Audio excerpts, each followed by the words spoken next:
ಯೋಗವಾಸಿಷ್ಠ ಕೃತಿಯ ಸ್ವರೂಪ, ಅದರ ರಚನಾ ವಿನ್ಯಾಸ, ಯಾವ ಪೂರ್ವ ಸಿದ್ಧತೆಯಿಂದ ಅದರ ವ್ಯಾಸಂಗಕ್ಕೆ ತೊಡಗುವುದು ಹೆಚ್ಚು ಪ್ರಯೋಜನಕರ, ಈ ಎಲ್ಲ ಭೂಮಿಕೆಯನ್ನು ಶತಾವಧಾನಿ ಡಾಕ್ಟರ್ ರಾ ಗಣೇಶ್ ಅವರು ನಿನ್ನೆ ಮತ್ತು ಮೊನ್ನೆ ಕೊಟ್ಟಿದ್ದಾರೆ. ದಾರ್ಶನಿಕ ದೃಷ್ಟಿಯಿಂದ ತಲೆದೋರುವ ಸಮಸ್ಯೆಗಳನ್ನೂ ಪ್ರಸ್ತಾವ ಮಾಡಿದ್ದಾರೆ. ಅದು ಹೇಗೆ ಇದ್ದರೂ ಮಂಥನ, ನಿರ್ಲೇಪಾಭ್ಯಾಸ, ಶುದ್ಧ ಜ್ಞಾನ ಪ್ರಾಪ್ತಿ, ಹೀಗೆ ಪರಮಾರ್ಥ ಪಥದ ಮಜಲುಗಳನ್ನು ಇಲ್ಲಿ ಪರಿಚಯಿಸಿರುವ ರೀತಿಯಂತೂ ಅತ್ಯಂತ ಆಪ್ತವಾಗಿದೆ, ಸ್ಪೃಹಣೀಯವಾಗಿದೆ. ಇದು ನಿಸ್ಸಂಶಯ. ಈ ಅನನ್ಯತೆಯಿಂದಾಗಿಯೇ ಯೋಗವಾಸಿಷ್ಠ ವಿದ್ಯಾರಣ್ಯರ ಜೀವನ್ಮುಕ್ತಿ ವಿವೇಕವೂ ಸೇರಿದಂತೆ ಹಲವು ಪ್ರಸಿದ್ಧ ಪ್ರಕರಣ ಗ್ರಂಥಗಳಿಗೆ ಪ್ರಮುಖ ಆಕರವಾಗಿ ಒದಗಿ ಬಂದಿದೆ. ಹರ್ಷ, ಶೋಕ, ಬಂಧನ ಮೊದಲಾದವುಗಳೆಲ್ಲದರ ಮೂಲ ಮನಸ್ಸೇ ಅಂತ ಮುಮುಕ್ಷು ಪ್ರಕರಣದಲ್ಲಿ ಏನು ವ್ಯಾಖ್ಯಾನ ಲಭ್ಯವಾಗಿದೆ ಅದು ತುಂಬ ಸಂಗ್ರಾಹ್ಯವಾಗಿದೆ.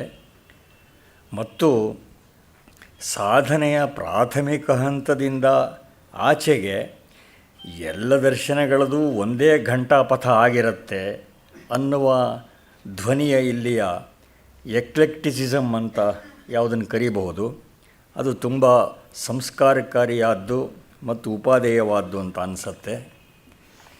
ಶುದ್ಧ ಜ್ಞಾನಕ್ಕೆ ಅಭಿಮುಖರಾಗೋದೇ ಮನೋನಿಯಂತ್ರಣಕ್ಕೆ ಅತ್ಯಂತ ಸಮರ್ಥ ವಿಧಾನ ಅನ್ನುವ ತಾತ್ಪರ್ಯದ ಉಪಾಸನಾ ಪ್ರಕರಣ ಭಾಗಗಳಂತೂ ಈಗ ಸೈಕಾಲಜಿ ಅಂತ ಕರೆಸಿಕೊಂಡಿರುವ ಶಾಸ್ತ್ರದ ಅತ್ಯುನ್ನತ ದಶೆಯ ಅತ್ಯಂತ ವೈಜ್ಞಾನಿಕ ಪ್ರತಿಪಾದನೆಯನ್ನು ಒಳಗೊಂಡಿದೆ. ಗ್ರಂಥವೇನೋ ಗಾಬರಿಗೊಳಿಸುವಷ್ಟು ವಿಸ್ತಾರವಾದ್ದೇ, ಆದರೆ ಅಟ್ ರ್ಯಾಂಡಮ್ ಯಾವುದೇ ಭಾಗವನ್ನು ಆರಿಸಿಕೊಂಡು ಓದೋದಕ್ಕೆ ತೊಡಗಿದರೂ ನಮ್ಮನ್ನು ಹಿಡಿದಿಟ್ಟು ಓದಿಸಿಕೊಂಡು ಹೋಗುವ ಮತ್ತು ನಮಗೆ ತುಂಬ ಪ್ರಯೋಜನಕರವಾಗುವ ಗುಣ ಅದರಲ್ಲಿ ಇದೆ. ಇಂತಹ ಗ್ರಂಥರಾಜವನ್ನು ನಮಗೆ ಗೋಶ್ವಾರೆಯಾಗಿ ಸಮರ್ಥವಾಗಿ ಪರಿಚಯ ಮಾಡಿಕೊಟ್ಟ ಆದರಣೀಯ ಶತಾವಧಾನಿ ಡಾಕ್ಟರ್ ರಾ ಗಣೇಶ್ ಅವರಿಗೆ ತಮ್ಮೆಲ್ಲರ ಪರವಾಗಿ ನಮನಗಳನ್ನು ಸಲ್ಲಿಸ್ತಾ ಇದ್ದೇನೆ. ಮೊನ್ನೆನೇ ಅರಿಕೆ ಮಾಡಿದ ಹಾಗೆ ಈ 3 ದಿವಸಗಳ ಜ್ಞಾನಸತ್ರವನ್ನು ದಿವಂಗತ ಎಂ ಕೃಷ್ಣರಾವ್, ಲಕ್ಷ್ಮೀದೇವಮ್ಮ ದಂಪತಿಗಳ ಸ್ಮರಣೆಯಲ್ಲಿ ಅವರ ಪುತ್ರರಾದ ಮತ್ತು ನಮ್ಮ ಮಿತ್ರವರ್ಗಕ್ಕೆ ಸೇರಿದ ಶ್ರೀ ಎಂ ನರಸಿಂಹಮೂರ್ತಿ ಮತ್ತು ಶ್ರೀ ಎಂ ಶೇಷಾಚಲಂ ಸೋದರರು ಪ್ರಾಯೋಜನೆ ಮಾಡಿದ್ದಾರೆ. ಈ ಪರಿವಾರದವರೆಲ್ಲ ಡಿ ವಿ ಜಿಯವರ ಭಕ್ತರೂ ಆಗಿದ್ದಾರೆ. ಈ ಪರಿವಾರಕ್ಕೆಲ್ಲ ಸಕಲ ಶ್ರೇಯಸ್ಸು ಉಂಟಾಗಲಿ ಅಂತ ಹಾರೈಸ್ತೇನೆ. ಕಾರ್ಯಕ್ರಮ ಮುಗಿದ ಮೇಲೆ ಪ್ರಾಯೋಜಕರು ಪ್ರಸಾದ ವಿತರಣೆಯ ವ್ಯವಸ್ಥೆ ಮಾಡಿದ್ದಾರೆ. ದಯವಿಟ್ಟು ಎಲ್ಲರೂ ಪ್ರಸಾದವನ್ನು ಸ್ವೀಕರಿಸಿ ತೆರಳಬೇಕು ಅಂತ ಪ್ರಾರ್ಥಿಸ್ತಾ ಇದ್ದೇವೆ. ಈಗ ಶ್ರೀಮಾನ್ ನರಸಿಂಹಮೂರ್ತಿಯವರು ದಯವಿಟ್ಟು ವೇದಿಕೆಗೆ ಬಂದು ಉಪನ್ಯಾಸಕರನ್ನು ಗೌರವಿಸಬೇಕು ಅಂತ ವಿನಂತಿ ಮಾಡ್ತೇನೆ. ಎಲ್ಲರಿಗೆ ನಮಸ್ಕಾರ. ಯೋಗ ವಾಸಿಷ್ಠ ಕೃತಿಯ ಪರಿಚಯಾತ್ಮಕವಾದ ಈ 3 ದಿವಸಗಳ ಭಾಷಣದಲ್ಲಿ ಇಂದು ಕೊನೆಯ ದಿವಸಕ್ಕೆ ಬಂದಿದ್ದೀವಿ. ನನಗೆ ಇಷ್ಟವಿರುವ ಅನೇಕ ಸೂಕ್ತಿ ರತ್ನಗಳನ್ನು ಒಳಗೊಂಡ ಈ ಕೃತಿಯನ್ನು ಮತ್ತೊಮ್ಮೆ ಆಸ್ಥೆಯಿಂದ ಓದುವ ಅವಕಾಶವನ್ನು ಆಯೋಜಕರು, ಪ್ರಾಯೋಜಕರು, ಸಹೃದಯರಾದ ತಾವು ಎಲ್ಲ ಕಲ್ಪಿಸಿಕೊಟ್ಟಿದ್ದೀರಿ. ಅದಕ್ಕೆ ಎಲ್ಲರಿಗೆ ನಮಸ್ಕಾರ ಮಾಡ್ತೀನಿ, ಧನ್ಯವಾದಗಳನ್ನು ಅರ್ಪಿಸ್ತೀನಿ. ನಿನ್ನೆ ದಿವಸ ನಾವು ಒಂದಷ್ಟು ಸಾಧನ ಭಾಗಗಳು ಮತ್ತು ಸಿದ್ಧಾಂತ ಭಾಗಗಳು ಹೇಗೆ ಒಟ್ಟೊಟ್ಟಿಗೆ ಹೊಂದಿಕೊಂಡು ಬರುತ್ತವೆ ಅನ್ನೋದನ್ನು ನೋಡ್ತಾ ಇದ್ವಿ. ಈಗಷ್ಟೇ ರಾಮಸ್ವಾಮಿಯವರು ಬಹಳ ಒಳ್ಳೆಯ ಮಾತನ್ನು ಹೇಳಿದರು. ಒಂದು ಸಾಧನೆಯ ಭಾಗ ಅನ್ನೋದು ಮುಗಿದ ಮೇಲೆ ಎಲ್ಲ ದರ್ಶನಗಳು ಸಾಮಾನ್ಯ ಒಂದೇ ರೀತಿ ಕಾಣಿಸಿಬಿಡುತ್ತವೆ ಅನ್ನೋದು ಬಹಳ ನಿಜವಾದ ಮಾತು. ಯೋಗವಾಸಿಷ್ಠ ಅದನ್ನು ಮನವರಿಕೆ ಮಾಡಿಕೊಡುತ್ತದೆ. ಆಚಾರ್ಯ ಎಂ ಹಿರಿಯಣ್ಣನವರು ತುಂಬ ಸೊಗಸಾಗಿ ಹೇಳ್ತಾರೆ, Indian philosophy is one unit, it is constantly complementing the other ಅಂತ. ಎಲ್ಲವೂ ಕೂಡ ಪರಸ್ಪರ ಪೂರಕವಾಗಿ ಬರುವಂಥದ್ದು. ಸರ್ವದರ್ಶನ ಸಮನ್ವಯ ಅನ್ನೋದು ಈ ದೃಷ್ಟಿಯಿಂದಲೇ ನಡೆದಂಥದ್ದು. ನನಗೆ ಅತ್ಯಂತ ಗೌರವನೀಯರಾದ ವಿದ್ವಾನ್ ಎನ್ ರಂಗನಾಥ ಶರ್ಮರು ಗುರುಗಳು ಹೇಳ್ತಾ ಇದ್ದಿದ್ದು ಜ್ಞಾಪಕಕ್ಕೆ ಬರುತ್ತದೆ. ಅವರು ಸರ್ವಶಾಸ್ತ್ರ ಸಮನ್ವಯ ಅಂತ ಹಿಂದೊಮ್ಮೆ ಸಂಸ್ಕೃತ ಪಾಠಶಾಲೆಯಲ್ಲಿ ಭಾಷಣ ಬೇರೆ ಮಾಡಿದ್ದರು. ಅದ್ಭುತವಾದ ಸಂಸ್ಕೃತ ಭಾಷಣ, ಒಂದು 2-2.5 ಗಂಟೆಗಳ ಕಾಲ ನಿರರ್ಗಳವಾಗಿ ಮಾತನಾಡಿದ್ದರು. ಅಲ್ಲಿ ಅವರು ಒಂದು ಕಡೆಗೆ ಕಾವ್ಯಶಾಸ್ತ್ರ ಅಂದರೆ ಅಲಂಕಾರ ಶಾಸ್ತ್ರವನ್ನು, ಮತ್ತೊಂದು ಕಡೆಗೆ ವೇದಾಂತ ಶಾಸ್ತ್ರವನ್ನು ಇಟ್ಟುಕೊಂಡು ಇದರ ಮಧ್ಯದಲ್ಲಿ ಎಲ್ಲ ಶಾಸ್ತ್ರಗಳನ್ನು ಒಟ್ಟುಗೂಡಿಸಿ ಹೇಗೆ ಸಮನ್ವಯ ಮಾಡಬಹುದು ಅನ್ನೋದನ್ನು ತೋರ್ಪಡಿಸಿಕೊಟ್ಟಿದ್ದು. ಈ ರೀತಿಯಲ್ಲಿಯೇ ದರ್ಶನೋದಯಂ ಅಂತ ಒಂದು ಗ್ರಂಥವನ್ನು ಮಹಾವಿದ್ವಾಂಸರು ಲಕ್ಷ್ಮೀಪುರಂ ಶ್ರೀನಿವಾಸಾಚಾರ್ಯರು ಮಾಡಿದ್ದು. ಅಲ್ಲಿಯೂ ಈ ತೆರನಾದ ಸಮನ್ವಯವನ್ನು ನಾವು ನೋಡ್ತೀವಿ. ಅದೇ ರೀತಿಯಲ್ಲಿ ಪಂಡಿತರಾಜ VS ರಾಮಚಂದ್ರ ಶಾಸ್ತ್ರಿಗಳು ಅವರು ಸರ್ವೇಷಾಂ ದರ್ಶನಾನಾಂ ಅದ್ವೈತೆ ತಾತ್ಪರ್ಯಂ ಅಂತನ್ನುವ ಒಂದು ಭಾಷಣವನ್ನು ಕಂಚಿಯ ಪರಮಾಚಾರ್ಯರ ಒಂದು ಸಹಸ್ರಚಂದ್ರ ದರ್ಶನದ ಕಾಲದಲ್ಲಿ ಮಾಡಿದ್ದರು. ಭಾರತೀಯ ವಿದ್ಯಾಭವನ ಅದನ್ನು ಇಂಗ್ಲೀಷ್ನ ಅನುವಾದದ ಜೊತೆಗೆ ಅಚ್ಚು ಮಾಡಿತು. ಆ ಸಂದರ್ಭದಲ್ಲಿಯೇ ನಮ್ಮ DVG ಅವರದು ಅದ್ವೈತ ಫೇತ್ ಆ್ಯಂಡ್ ಪ್ರಾಕ್ಟೀಸ್ ಅನ್ನುವ ಒಂದು ಭಾಷಣವು ಕೂಡ ಅಲ್ಲಿ ಓದಲ್ಪಟ್ಟು ಅಚ್ಚಾಯಿತು. ಇಲ್ಲೆಲ್ಲ ಈ ದೃಷ್ಟಿಯನ್ನು ನಾವು ಕಾಣ್ತೀವಿ. ಸಾಧಕನ ದೃಷ್ಟಿಯಿಂದ ನೋಡಿದಾಗ ನಮಗೆ ಎಷ್ಟೋ ಪೂರಕ ಸಾಮಗ್ರಿ ಕಾಣಿಸುತ್ತದೆ. ಅದು ಈ ಕೆಲವು ಬಾಹ್ಯವಾದ ಔಪಾಧಿಕವಾದ ವಿಭಾಗಗಳ ವ್ಯತ್ಯಾಸಗಳನ್ನು ಬಿಟ್ಟರೆ ಮತ್ತೆ ತುಂಬ ಚೆನ್ನಾಗಿ ತೋರುವಂಥದ್ದು. ಈ ಕೆಲಸವನ್ನು ಪ್ರಾಚೀನರು ಎಷ್ಟೋ ಜನ ಮಾಡಿದರು. ಉದಾಹರಣೆಗೆ ಅಭಿನವಗುಪ್ತನೇ ದೊಡ್ಡ ಸಾಕ್ಷಿಯಾಗ್ತಾನೆ. ಅವನ ಈಶ್ವರ ಪ್ರತ್ಯಭಿಜ್ಞಾ ವಿವೃತ್ತಿ ವಿಮರ್ಶಿನಿ ಗ್ರಂಥದಲ್ಲಿ ಅದನ್ನು ಕಾಣಬಹುದು. ಅದೇ ರೀತಿಯಲ್ಲಿ ನಾವು ಆ ಒಂದು ತಾತ್ಪರ್ಯವನ್ನೇ ಸಂಕ್ಷೇಪ ಶಾರೀರಕ ಅಂತ ಯಾವ ಗ್ರಂಥ ಇದೆ ಸರ್ವಜ್ಞಾತ್ಮ ಮುನಿಗಳದು, ಅದರೊಳಗೆ ನಾವು ಕಾಣ್ತೀವಿ. ಅದೇ ರೀತಿಯಲ್ಲಿ ನಮ್ಮ ವೇದಾಂತ ಪಂಚದಶಿಯಲ್ಲಿ ಮತ್ತು ಅನುಭೂತಿ ಪ್ರಕಾಶ ಅನ್ನುವ ವಿದ್ಯಾರಣ್ಯರದೇ ಅದು ಇನ್ನೊಂದು ಗ್ರಂಥದಲ್ಲಿ ಇಲ್ಲೆಲ್ಲ ಕಾಣುವಂಥದ್ದು. ಸಾಯಣ ಮಾಧವರ ಸರ್ವದರ್ಶನ ಸಂಗ್ರಹದಲ್ಲಿ ಕೂಡ ಆ ಒಂದು ಧೋರಣೆ ಈ ಬಗೆಯಾಗಿ ಹೋಗುವಂಥದ್ದು. ಇದು ಸಾಧಕರಿಗೆ ಆಗಿ ಬರುವಂಥ ಧೋರಣೆಯೇ. ಈ ಬಗೆಗೆ ಈಚಿನ ವಿದ್ವಾಂಸರುಗಳಲ್ಲಿ ಒಳ್ಳೆಯ ಕೆಲಸ ಮಾಡಿದವರು ಅಂತಂದರೆ ಆನಂದ ಕುಮಾರ ಸ್ವಾಮಿಯವರು, ಬಲದೇವ ಉಪಾಧ್ಯಾಯರು ಮತ್ತು ಹಿರೇಣ್ಣನವರಂತೂ ಇದ್ದೇ ಇದ್ದಾರೆ. ಈ ಥರ ಹಲವಾರು ಜನ ಮಾಡಿದ್ದಾರೆ. ಇದು ಒಂದು ಹಂತದಲ್ಲಿ ಗೊಂದಲ ಅಂತ ಅನಿಸುತ್ತದೆ. ಅದಕ್ಕೆ ನೆನ್ನೆ ಹೇಳಿದ್ದು, ಒಂದು ಮಟ್ಟದ ಗಟ್ಟಿಯಾದ ಹಿನ್ನೆಲೆ ಇದ್ದವರಿಗೆ ತುಂಬ ಸೊಗಸಾಗಿ ಇವುಗಳ ವ್ಯವಸ್ಥೆ ಎಲ್ಲೆಲ್ಲಿ ಆಗಿದೆ ಅಂತ ಗೊತ್ತಾಗುತ್ತದೆ.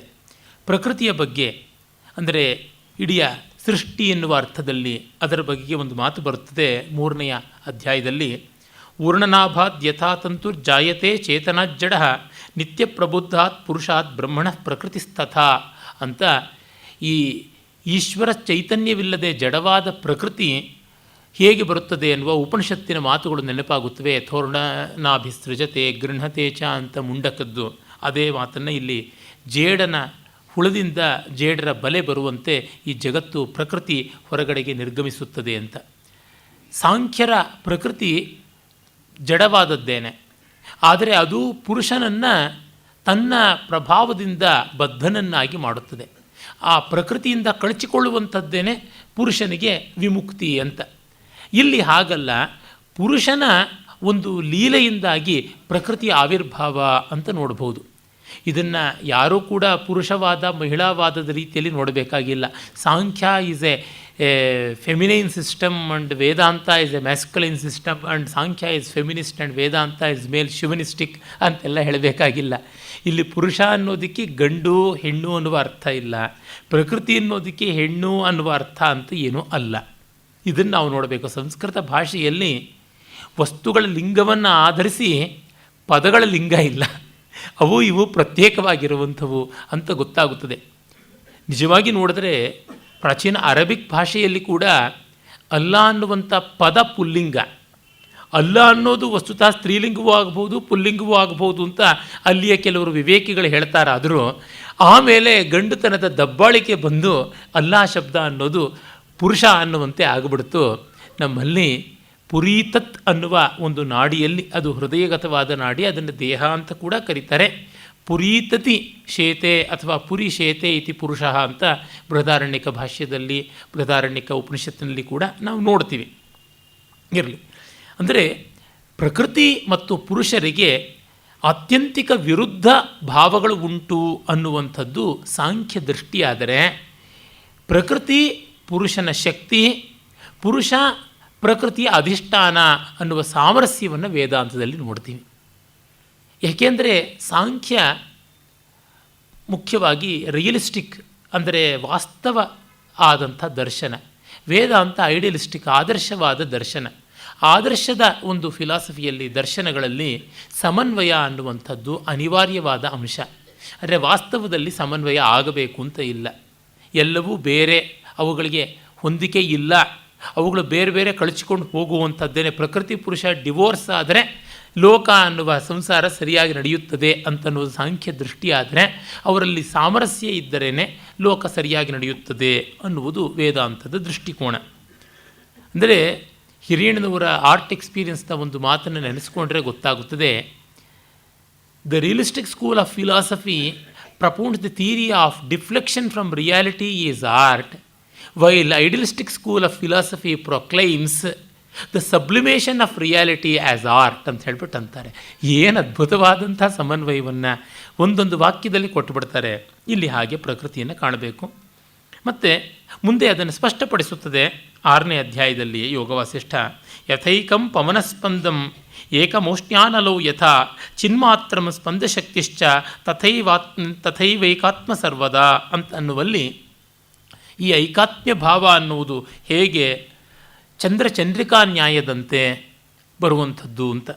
ಅಂದರೆ ಬೆಂಕಿಯ ಬಿಸಿ ಮತ್ತು ಬೆಂಕಿ ಎರಡು ಹೇಗೆ ಬೇರೆ ಅಲ್ಲವೋ, ಚಂದ್ರನ ಬೆಳಕು ಮತ್ತು ಚಂದ್ರಬಿಂಬ ಹೇಗೆ ಬೇರೆಯಲ್ಲವೋ, ಅದೇ ರೀತಿಯಲ್ಲಿ ಚಿನ್ಮಾತ್ರವಾದ ಬ್ರಹ್ಮ ಮತ್ತು ಅದರ ಸ್ಪಂದವಾದಂಥ ಪ್ರಕೃತಿ ಅಥವಾ ಮಾಯೆ ಅಥವಾ ಶಕ್ತಿ ಅಂತೀವಿ, ಅದು ಬೇರೆಯಲ್ಲ ಅಂತ.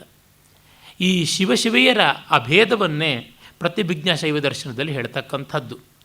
ಅದನ್ನು ನೋಡಿದಾಗ ವಿಮರ್ಶ ಮತ್ತು ಪ್ರಕಾಶ ಅನ್ನುವಂಥ 2 ಪರಿಭಾಷೆಯನ್ನು ಅಲ್ಲಿ ಬಳಸ್ತಾರೆ. ಪ್ರಕಾಶ ಅನ್ನುವಂಥದ್ದನ್ನು ಚಿನ್ಮಾತ್ರವಾದದ್ದು, ವಿಮರ್ಶ ಅನ್ನುವುದು ಅದರ ಒಂದು ವ್ಯಕ್ತೀಕರಣ.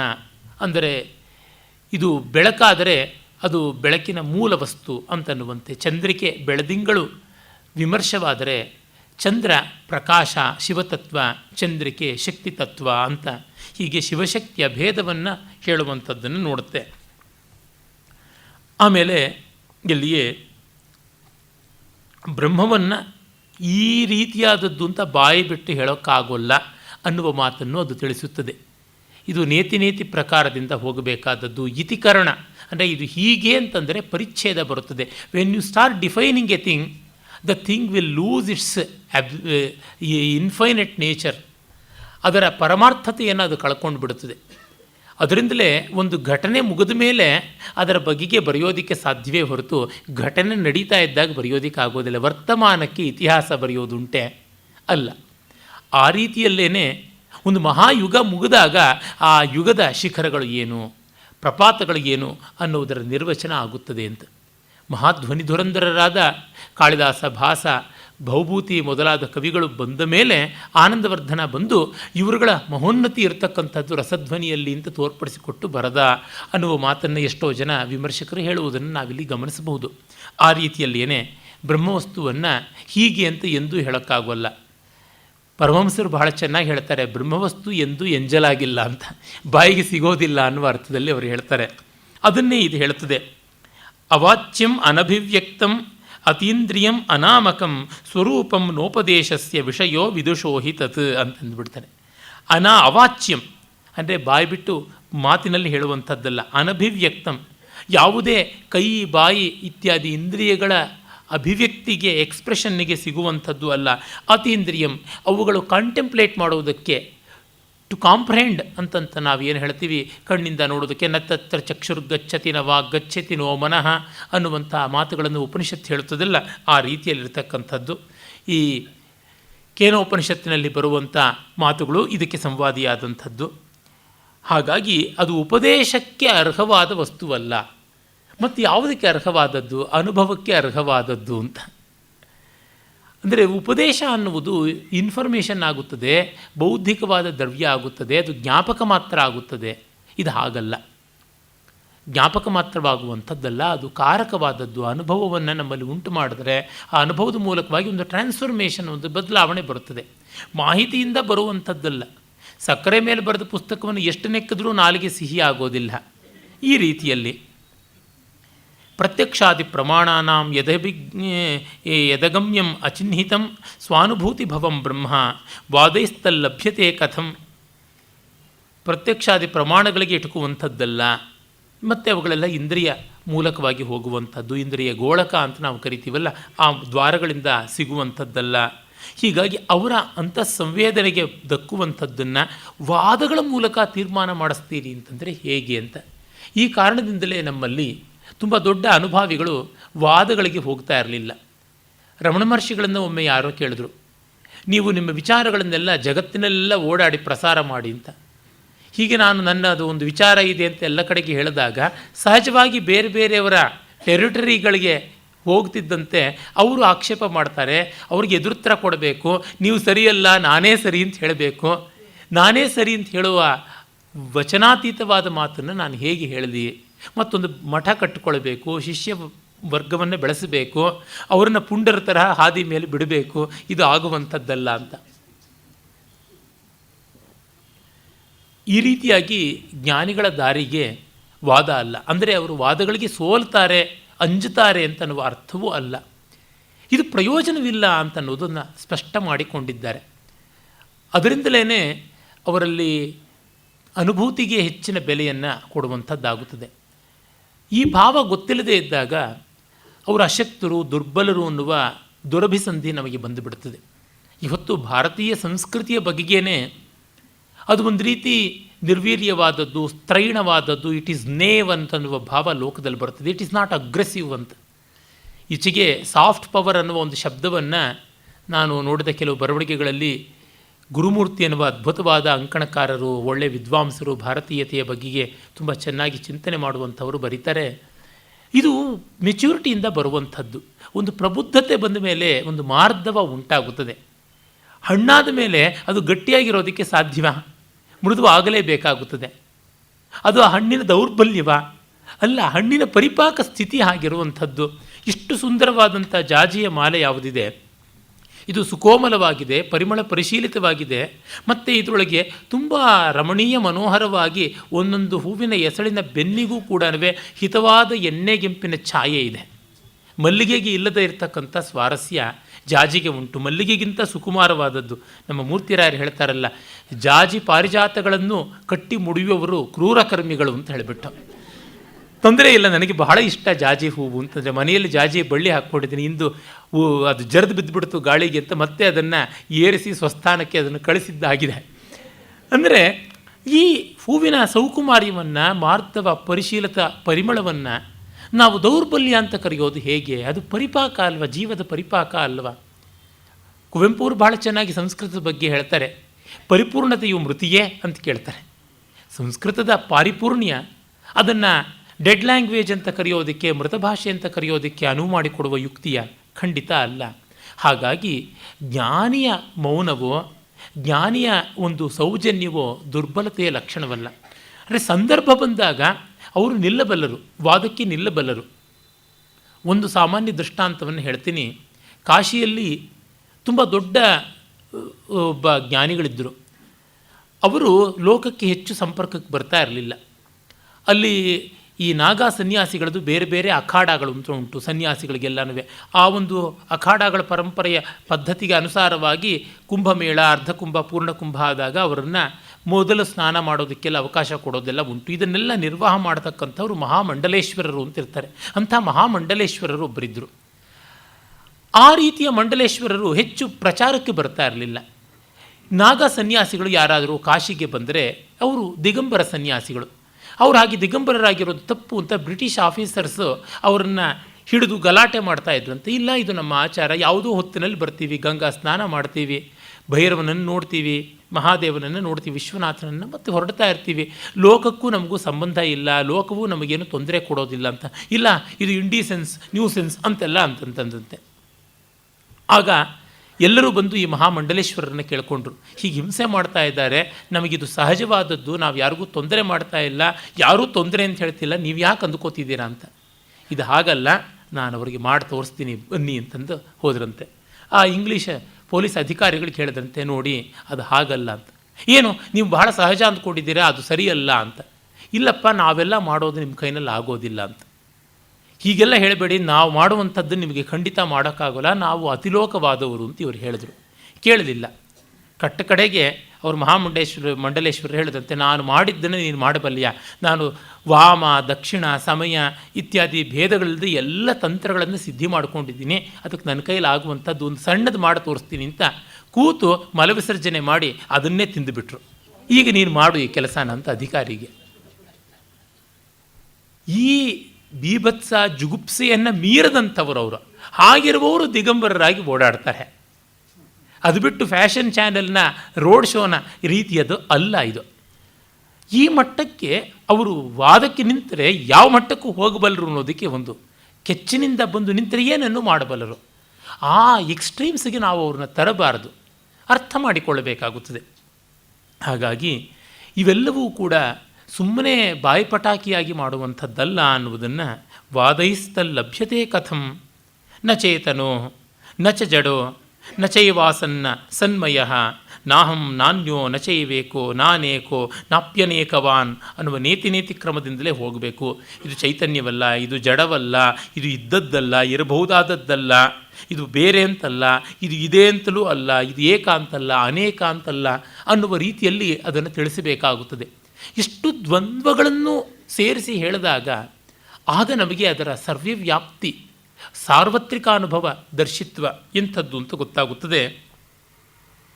ನಾಭ್ಯಾಸಸ್ಥೋ ನ ದೂರಸ್ಥೋ ನೈವಾಸ್ತಿ ನ ಚ ನಾಸ್ತಿ ಚ ನ ಪ್ರಾಪ್ಯೋ ನಾಸ್ತಿ ಚಾಪ್ರಾಪ್ಯೋ ನ ವಾ ಸರ್ವೋ ನ ಸರ್ವಗಃ ನ ಪದಾರ್ಥೋ ನಾಪದಾರ್ಥೋ ನ ಪಂಚಾತ್ಮ ನ ಪಂಚಚ ಈ ರೀತಿಯಲ್ಲಿ ಹೇಳಬೇಕಾಗುತ್ತದೆ ಅಂತ 5ನೇ ಅಧ್ಯಾಯ ತೋರ್ಪಡಿಸುತ್ತದೆ. ಅಂದರೆ ಅದನ್ನು ನಾವು ಯಾವ ಒಂದು ನಮ್ಮ ಬೌದ್ಧಿಕವಾದ ಚೌಕಟ್ಟಿನಲ್ಲಿ, ಮಾನಸಿಕವಾದ ಚೌಕಟ್ಟಿನಲ್ಲಿ ಹಿಡಿದಿಡೋದಕ್ಕೆ ಆಗೋಲ್ಲ. ಆ ಅನುಭವ ಅಷ್ಟೇ ಅಂತ. ಈ ಒಂದೇ ಎಳೆ ಹಿಡಿದು ಇಡೀ ಯೋಗ ವಾಸಿಷ್ಠವನ್ನು ಸಮನ್ವಯ ಮಾಡಬಹುದಾಗಿದೆ. ಮತ್ತು ಬ್ರಹ್ಮಕ್ಕೆ ಬ್ರಹ್ಮ ಅನ್ನುವ ಹೆಸರು ಕೂಡ ಕಲ್ಪಿತವೇ. ಋತಮಾತ್ಮ ಪರಂ ಬ್ರಹ್ಮ ಸತ್ಯಮಿತ್ಯಾದಿಕಾ ಬುಧೈ ಕಲ್ಪಿತಾ ವ್ಯವಹಾರಾರ್ಥಂ ತಸ್ಯ ಸಂಜ್ಞಾ ಮಹಾತ್ಮನಃ. ಆ ಮಹನೀಯವಾದ ಬ್ರಹ್ಮವಸ್ತುವಿಗೆ ಬ್ರಹ್ಮ ಅಂತನ್ನುವುದು, ಋತ ಅಂತನ್ನುವುದು, ಪರತತ್ವ ಅನ್ನೋದು, ಸತ್ಯ ಅಂತನ್ನುವುದು ಇವೆಲ್ಲವೂ ಕೂಡ ನಾವಿಟ್ಟುಕೊಂಡ ಹೆಸರುಗಳಷ್ಟೇ, ಇನ್ಯಾವುದೂ ಅಲ್ಲ. ಮೋಸೆಸ್ ಸಿನಾಯ್ ಪರ್ವತದ ಮೇಲೆ ಭಗವತ್ ಸಾಕ್ಷಾತ್ಕಾರ ಮಾಡಿಕೊಂಡಾಗ ನಾನು ಹೆಸರಿಲ್ಲದ ದೇವರು ಅಂತಲೇ ಅವನು ಹೇಳ್ದ ಅಂತ ಬೈಬಲ್ನಲ್ಲಿ ಬರುತ್ತದೆ. ಹೀಗೆ ಅಂತ ಹೇಳುವಂಥ ಹೆಸರಲ್ಲ, ಹೆಸರಿಲ್ಲದ ದೇವರು ಅಂತ. ಅಂದರೆ ಎಲ್ಲಿಯೂ ಕೂಡ ಆ ಅನಿರ್ದೇಶ್ಯವಾದದ್ದು, ಅಪ್ರತರ್ಕ್ಯವಾದದ್ದು ಅನ್ನುವ ಭಾವ ಉಂಟು. ಇದು ನಮಗೆ ಮನಸ್ಸಿನಲ್ಲಿರಬೇಕಾದಂಥ ಸಂಗತಿ.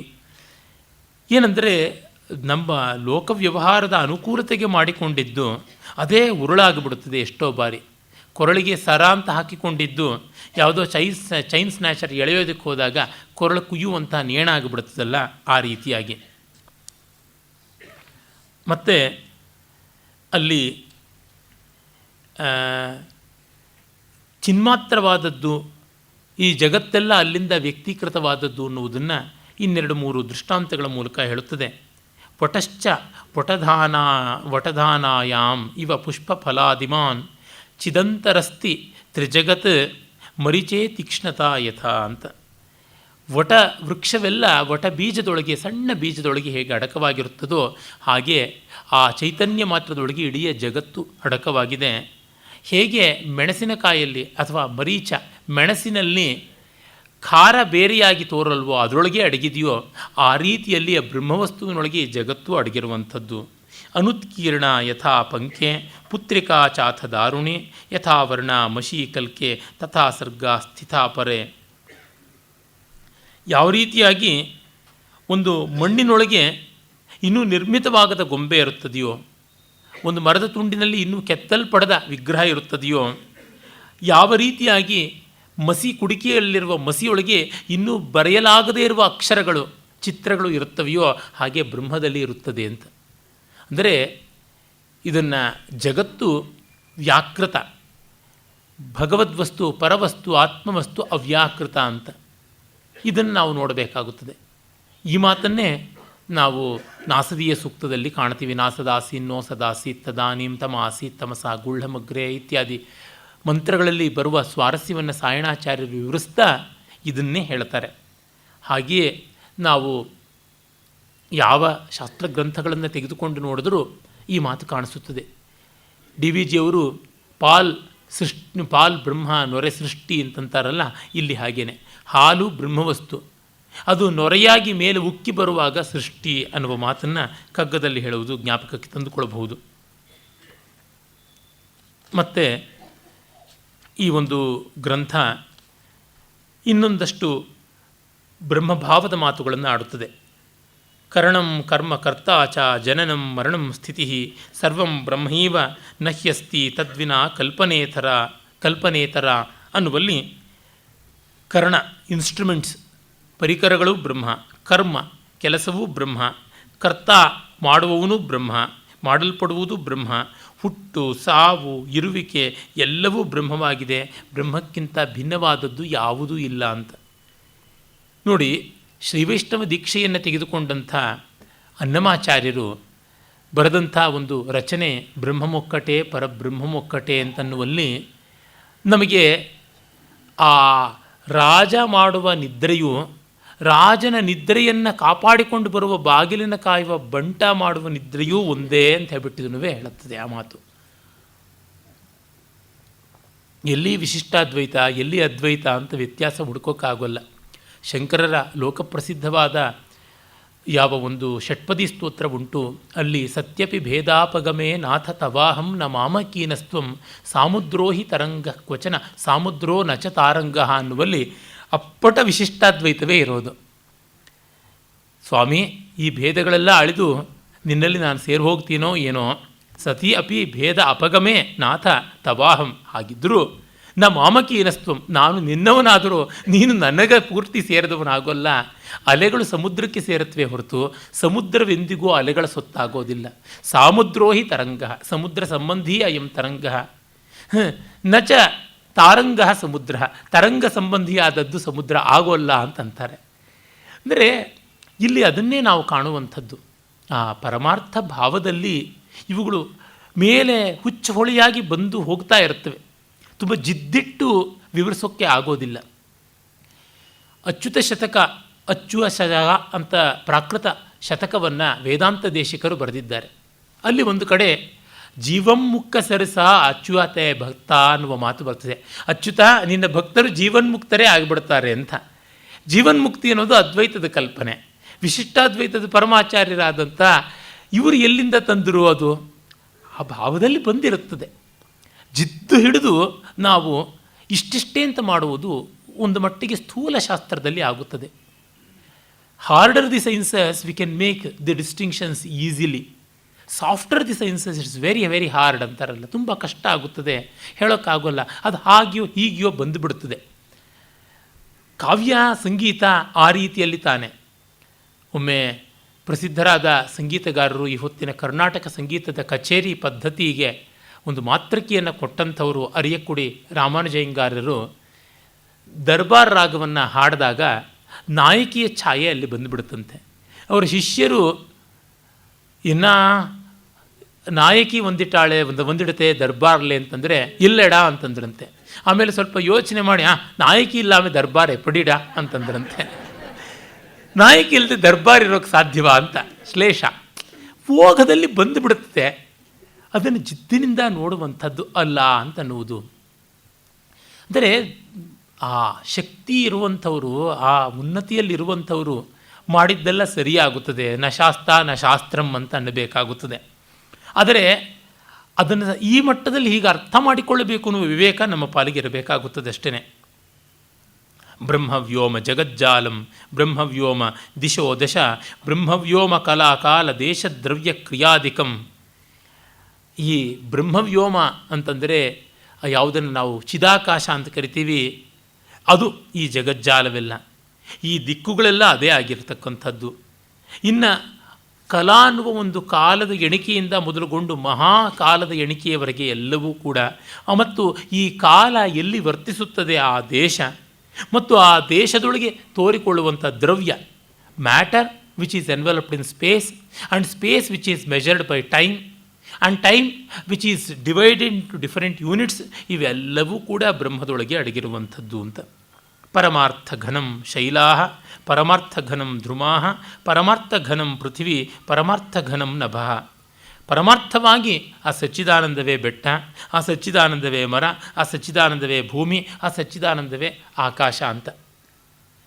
ನಮ್ಮಾಳ್ವಾರರು ತಮ್ಮ ತಿರುವಾಯ್ಮೊಳಿಯಲ್ಲಿ ಇದೇ ಅಭಿಪ್ರಾಯವನ್ನು ಈ ಬ್ರಹ್ಮದ ಭಾವದಲ್ಲಿ ವಾನೆಲ್ಲ ನಾನೇ ಎಂದ್ರುಂ, ಕಡಲೆಲ್ಲ ನಾನೇ ಎಂದ್ರುಂ, ನೀರೆಲ್ಲ ನಾನೇ ಎಂದ್ರುಂ ಅಂತ ಆಕಾಶವನ್ನು ನಾನೇ ಅನ್ನುತ್ತದೆ, ಭೂಮಿಯನ್ನು ನಾನೇ ಅನ್ನುತ್ತೆ, ನೀರನ್ನು ನಾನೇ ಅನ್ನುತ್ತೆ, ಎಲ್ಲ ನಾನು ಅಂತ ಅನ್ನುತ್ತದೆ ಅಂತ ಅನ್ನುವಲ್ಲಿ ಇದೇ ಕಾಣಿಸುವಂಥದ್ದು. ಪ್ರತಿಯೊಬ್ಬರಲ್ಲಿಯೂ ಈ ಭಾವ ಅನಿವಾರ್ಯವಾಗಿ ಬಂದು ಕೂತ್ಕೊಳ್ಳೇಬೇಕು, ಬೇರೆ ದಾರಿ ಇಲ್ಲ. ಏನೆಂದರೆ ವೇದಾಂತ ಪ್ರಕ್ರಿಯೆ ವ್ಯವಸ್ಥಿತವಾಗಿ ಮಾಡಿಕೊಡದೇ ಇದ್ದರೆ ಸ್ವಲ್ಪ ಕಷ್ಟವಾಗುತ್ತದೆ, ಅದನ್ನು ಮನದಟ್ಟು ಮಾಡಿಕೊಳ್ಳದೇ ಇದ್ದರೆ ಮಿಕ್ಕವೆಲ್ಲೆಲ್ಲ ಗೊಂದಲದಂತೆ ತೋರುತ್ತವೆ ಅಂತ. ಅದಕ್ಕಾಗಿ ಶಾಸ್ತ್ರದ ನಿಷ್ಕೃಷ್ಟವಾದ ಕರ್ಕಶವಾದ ಮಾರ್ಗ ಉಂಟು. ಒಂದು ಜೋಕ್ ಇದೆಯಲ್ಲ ತೆಲುಗಿನದು. ಒಬ್ಬ ಮಹಾರಾಜನ ಬಳಿಗೆ ಒಬ್ಬ ಕವಿ ಬಂದ. ಆ ಕವಿ ಮಹಾರಾಜನ ಹತ್ರ ಏನೋ ಸಮ್ಮಾನಕ್ಕಾಗಿ ಕಾದಿದ್ದ ಅನಿಸುತ್ತದೆ. ಮಹಾರಾಜ ತನ್ನ ಪಕ್ಕದಲ್ಲೇ ಇದ್ದಂಥ ಆಸ್ಥಾನ ಕವಿ, ಮಹಾವಿದ್ವತ್ ಕವಿ, ಅವನನ್ನು ಕರೆಸಿದ. ಮಹಾರಾಜನಿಗೂ ಒಂದಿಷ್ಟು ಪದ್ಯ ರಚನೆ ಇತ್ತು. ಈ ಹೊಸದಾಗಿ ಬಂದ ಕವಿಯನ್ನು ಈ ಆಸ್ಥಾನದ ದೊಡ್ಡ ಕವಿ ನೋಡಿ ಅವನ ಕಾವ್ಯದಲ್ಲಿ ಈ ದೋಷಗಳಿವೆ ಅಂತ ಒಂದಿಷ್ಟು ಗುರುತಿಸಿ ಹೇಳ್ದ. ಆಗ ಮಹಾರಾಜ ನೋಡಿ, ನೆನ್ನೆ ತಾನೇ ನಾನು ಪದ್ಯ ತೋರಿಸಿದೆ, ಅಲ್ಲಿ ಈ ಥರದ್ದು ಒಂದೆರಡು ದೋಷ ಇತ್ತು, ಆದರೆ ನೀವು ಹೇಳಲೇ ಇಲ್ವಲ್ಲ ಅಂದರೆ, చూడండి దొరగారు కవులు 3 రకం, వరకవి, దొరకవి, నరకవి. వరకవి నేను, తప్పే చేయను. దొరకవి మీరు చేసింది తప్పనరాదు. నరకవి తప్పు చేస్తాడో దాన్ని తిద్ది పెట్టాలి ಅಂತಂದ್ರಂತೆ. ದೊರೆಕವಿ ತಪ್ಪು ಮಾಡಿದ್ರೂ ತಿದ್ದಬಾರ್ದು, ಅಪಾಯ. ವರಕವಿ ತಪ್ಪೇ ಮಾಡೋಲ್ಲ, ನರಕವಿ ತಪ್ಪು ಮಾಡ್ತಾನೆ, ತಿದ್ದಬೇಕು ಅಂತ. ಈ ಬ್ರಹ್ಮಜ್ಞಾನಿಗಳೆಲ್ಲನೂ ವರಕವಿಗಳಂತೆ ಅಥವಾ ದೊರೆಕವಿಗಳಂತೆ. ಅವ್ರು ಮಾಡಿದ್ದನ್ನು ತಪ್ಪು ಅಂತ ತೋರಿಸೋಕ್ಕಾಗೋಲ್ಲ ನಾವು. ಆದರೆ ಒಂದು ಶಾಸ್ತ್ರ ಶುದ್ಧಿಯನ್ನು ನಾವು ಕಾಪಾಡಿಕೊಂಡು ಹೊರತು ನಮಗೆ ಇಂಟೆಲೆಕ್ಚುಯಲ್ ಗ್ರಾಸ್ಪ್ ಅನ್ನೋದು, ವೈಚಾರಿಕವಾದ ಹತೋಟಿ ಬರದೇ ಇರೋದಕ್ಕೋಸ್ಕರವಾಗಿ ಇವುಗಳನ್ನು ಮಾಡಿಕೊಳ್ಳಬೇಕಾಗುತ್ತದೆ ಅಂತ ನೋಡಬಹುದು. ಮತ್ತು ಅವರವರ ಮಟ್ಟಿಗೆ ತತ್ವನಿಶ್ಚಯ ಬರುವುದಕ್ಕೂ ಅದನ್ನು ಒಂದು ವಿದ್ವತ್ ಸಭೆಗಳಲ್ಲಿ ವ್ಯವಹಾರ ಮಾಡುವುದಕ್ಕೂ ತುಂಬ ವ್ಯತ್ಯಾಸ ಇದೆ. ಯೋಗ ವಾಸಿಷ್ಠವೇ ಮುಂದೆ ಹೇಳುತ್ತದೆ, ಆಗ ಅದನ್ನು ನಾವು ನೋಡಬಹುದು. ಇವುಗಳನ್ನು ಗಮನಿಸಿಕೊಳ್ಳದೇ ಇದ್ದರೆ ಎಲ್ಲರಿಗೂ ಎಲ್ಲವೂ ಬೇಕಾ ಅಂತ ಅನ್ನುವ ಪ್ರಶ್ನೆ ಕಾಡಿದಾಗ ಇಲ್ಲ ಅನ್ನುವ ಉತ್ತರವನ್ನೇ ಕೊಡಬೇಕು. ನನ್ನನ್ನು ಯಾರೋ ಕೇಳಿದರು, ಸಂಗೀತದ ರಾಗಗಳ ಬಗೆಗೆ ಜ್ಞಾನ ಇಲ್ಲದೇ ಇದ್ದರೆ ಸಂಗೀತ ಆಸ್ವಾದ ಆಗೋಲ್ವಾ ಅಂತ. ಹಾಗೇನೂ ಇಲ್ಲ. ನಿಮಗೆ ಒಂದು ಮಟ್ಟದ ಅನುಕೂಲತೆಗಾಗಿ ವರ್ಕಿಂಗ್ ನಾಲೆಡ್ಜ್ ಇದ್ದರೆ ನಮಗಿಷ್ಟವಾದ ರಾಗ ಇದು ಅಂತನ್ನುವ ಗುರುತು ಮಾಡಿಕೊಳ್ಳೋದಕ್ಕಾಗುತ್ತದೆ. ಆ ದೃಷ್ಟಿ ಬಿಟ್ಟರೆ ಕಿವಿ ಇದ್ದರೆ ಮನಸ್ಸಿದ್ದರೆ ಸಾಕು, ರಂಜನೆ ಕೊಡುತ್ತದೆ. ಹೆಸರು ಗೊತ್ತಾಗದೇ ಇದ್ದರೆ ಈ ರಾಗ ಸವಿಯನ್ನು ಕೊಡೋದಿಲ್ಲ ಅಂತ ಏನೂ ಅಲ್ಲ. ಮತ್ತು ನಿಮಗೆ ಅದನ್ನು ಕೇಳಬೇಕು ಅಂತ ಅನಿಸಿದಾಗ ಯಾರ ಹತ್ರವಾದರೂ ಆ ರಾಗ ನೋಡಿ ಮೊನ್ನೆ ಹಾಡಿದ್ರಂತಲ್ಲ ಕೀರವಾಣಿ, ಅದನ್ನು ಮತ್ತೆ ಕೇಳಬೇಕು ಅನಿಸುತ್ತದೆ ಅಂತ ಅನ್ನುವ ಸೌಕರ್ಯಕ್ಕೋಸ್ಕರವಾಗಿ ಅಷ್ಟೇ, ಇನ್ನೇನೂ ಇಲ್ಲ. ಯಾರೋ ಒಬ್ಬ ಕಡುಬು ಅಂದರೆ ಗೊತ್ತಾಗಲಿಲ್ಲ, ಯಾರ ಮನೆಯಲ್ಲೋ ತಿಂದು ಬಂದ ಅಂತ ಚಿಕ್ಕ ಹುಡುಗರಾಗಿದ್ದಾಗ ಕಥೆ ಕೇಳಿದ್ವಲ್ಲ.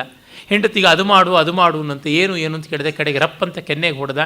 ಆಮೇಲೆ ಪಕ್ಕದ ಮನೆಗೆ ಅವರು ಹೋದ್ಲು, ಅರ್ಥಕೊಂಡು ಏನ್ರಿ ನಿಮ್ಮ ಕೆನ್ನೆ ಕಡುಬಂಗೆ ಊದಿದೆ ಅಂದರೆ ಅದನ್ನೇ ಮಾಡೋದಕ್ಕೆ ಹೇಳಿದ್ದು ಅಂತ. ಈ ಕಾರಣಕ್ಕೋಸ್ಕರವಾಗಿ ಸಂಜ್ಞೆ ಬೇಕೇ ಹೊರತು ಬೇರೆ ಯಾವುದೂ ಅಲ್ಲ. ಮತ್ತು ಅಜ್ಞಾನ ಇರುವವರೆಗೂ ಜಗತ್ತು ಇರುತ್ತದೆ, ಅಜ್ಞಾನ ಇರುವವರೆಗೂ ಜಗತ್ತಿನ ಬಾಧೆ ಭಯ ಇರುತ್ತದೆ. ಯಥಾ ಬಾಲಸ್ಯ ವೇತಾಲೋ ಮೃತಿಪರ್ಯಂತ ದುಃಖದ ಅಸದೇವ ಸದಾಕಾರಂ ತದಾ ಮೂಢಮತೇರ್ಜಗತ್. ಮಕ್ಕಳಿಗೆ ದೆವ್ವಾಭೂತ ಅನ್ನುವ ಭಯ ಇರುತ್ತದೆ, ದೊಡ್ಡವ್ರಿಗೆ ಇರೋಲ್ಲ ಅಂತ ಅಂದ್ಕೋತೀವಿ. ಎಷ್ಟೋ ಜನ ದೊಡ್ಡವ್ರಿಗೂ ಇರುತ್ತದೆ, ಆದರೆ ಆ ಮಟ್ಟಕ್ಕೆ ಅವರು ಬಾಲರೇ ಹೌದು. ಆ ಭಯ ಬಿಟ್ಟಾಗಲೇ ಅವರು ಪ್ರಬುದ್ಧರು.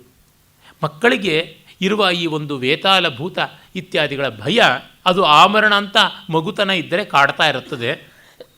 ಜಗತ್ತು ಅದೇ ಬಗೆಯಲ್ಲಿ ಅಜ್ಞಾನಿಯನ್ನು ಕಾಡುತ್ತದೆ. ಜ್ಞಸ್ಯಾನಂದಮಯಂ ಜಗತ್ತನ್ನುವ ಮಾತು ಉಂಟಲ್ಲ, ಜ್ಞಾನ ಇದ್ದವನಿಗೆ ಜಗತ್ತು ಆನಂದಮಯವಾದದ್ದು ಅನ್ನುವ ಮಾತನ್ನು ನಾವು ನೋಡ್ತೀವಿ. ಮತ್ತು ಈ ಗ್ರಂಥ ಇನ್ನೂ ಬೇಕಾದಷ್ಟು ವಿಷಯಗಳನ್ನು ತಿಳಿಯಪಡಿಸ್ತಾ ಹೋಗುತ್ತದೆ. ಇವುಗಳು ಸಹಜವಾಗಿ ನಮಗೆ ಸ್ಫುರಿಸುವಂಥವೇ ಆಗಿದೆ. ಆದರೆ ಇದು ತಂದುಕೊಡುವ ಅಡಕ ಬಹಳ ದೊಡ್ಡದು.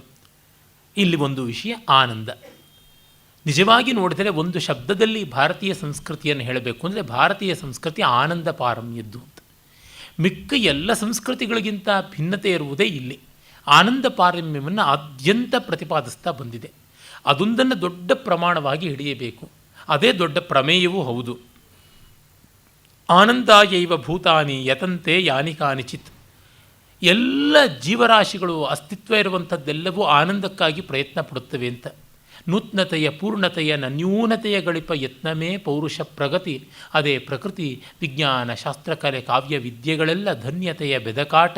ಮಂಕುತಿಮ್ಮ ಅಂತ DVG ಹೇಳಿದ್ರಲ್ಲ, ಇಟ್ಸ್ ಕ್ವೆಸ್ಟ್ ಆಫ್ಟರ್ ಪರ್ಫೆಕ್ಷನ್ ಅಂತನ್ನುವುದು ಹಿರಿಯಣ್ಣನವರ ಮಾತು. ಹಾಗೆ ಆಗುತ್ತದೆ.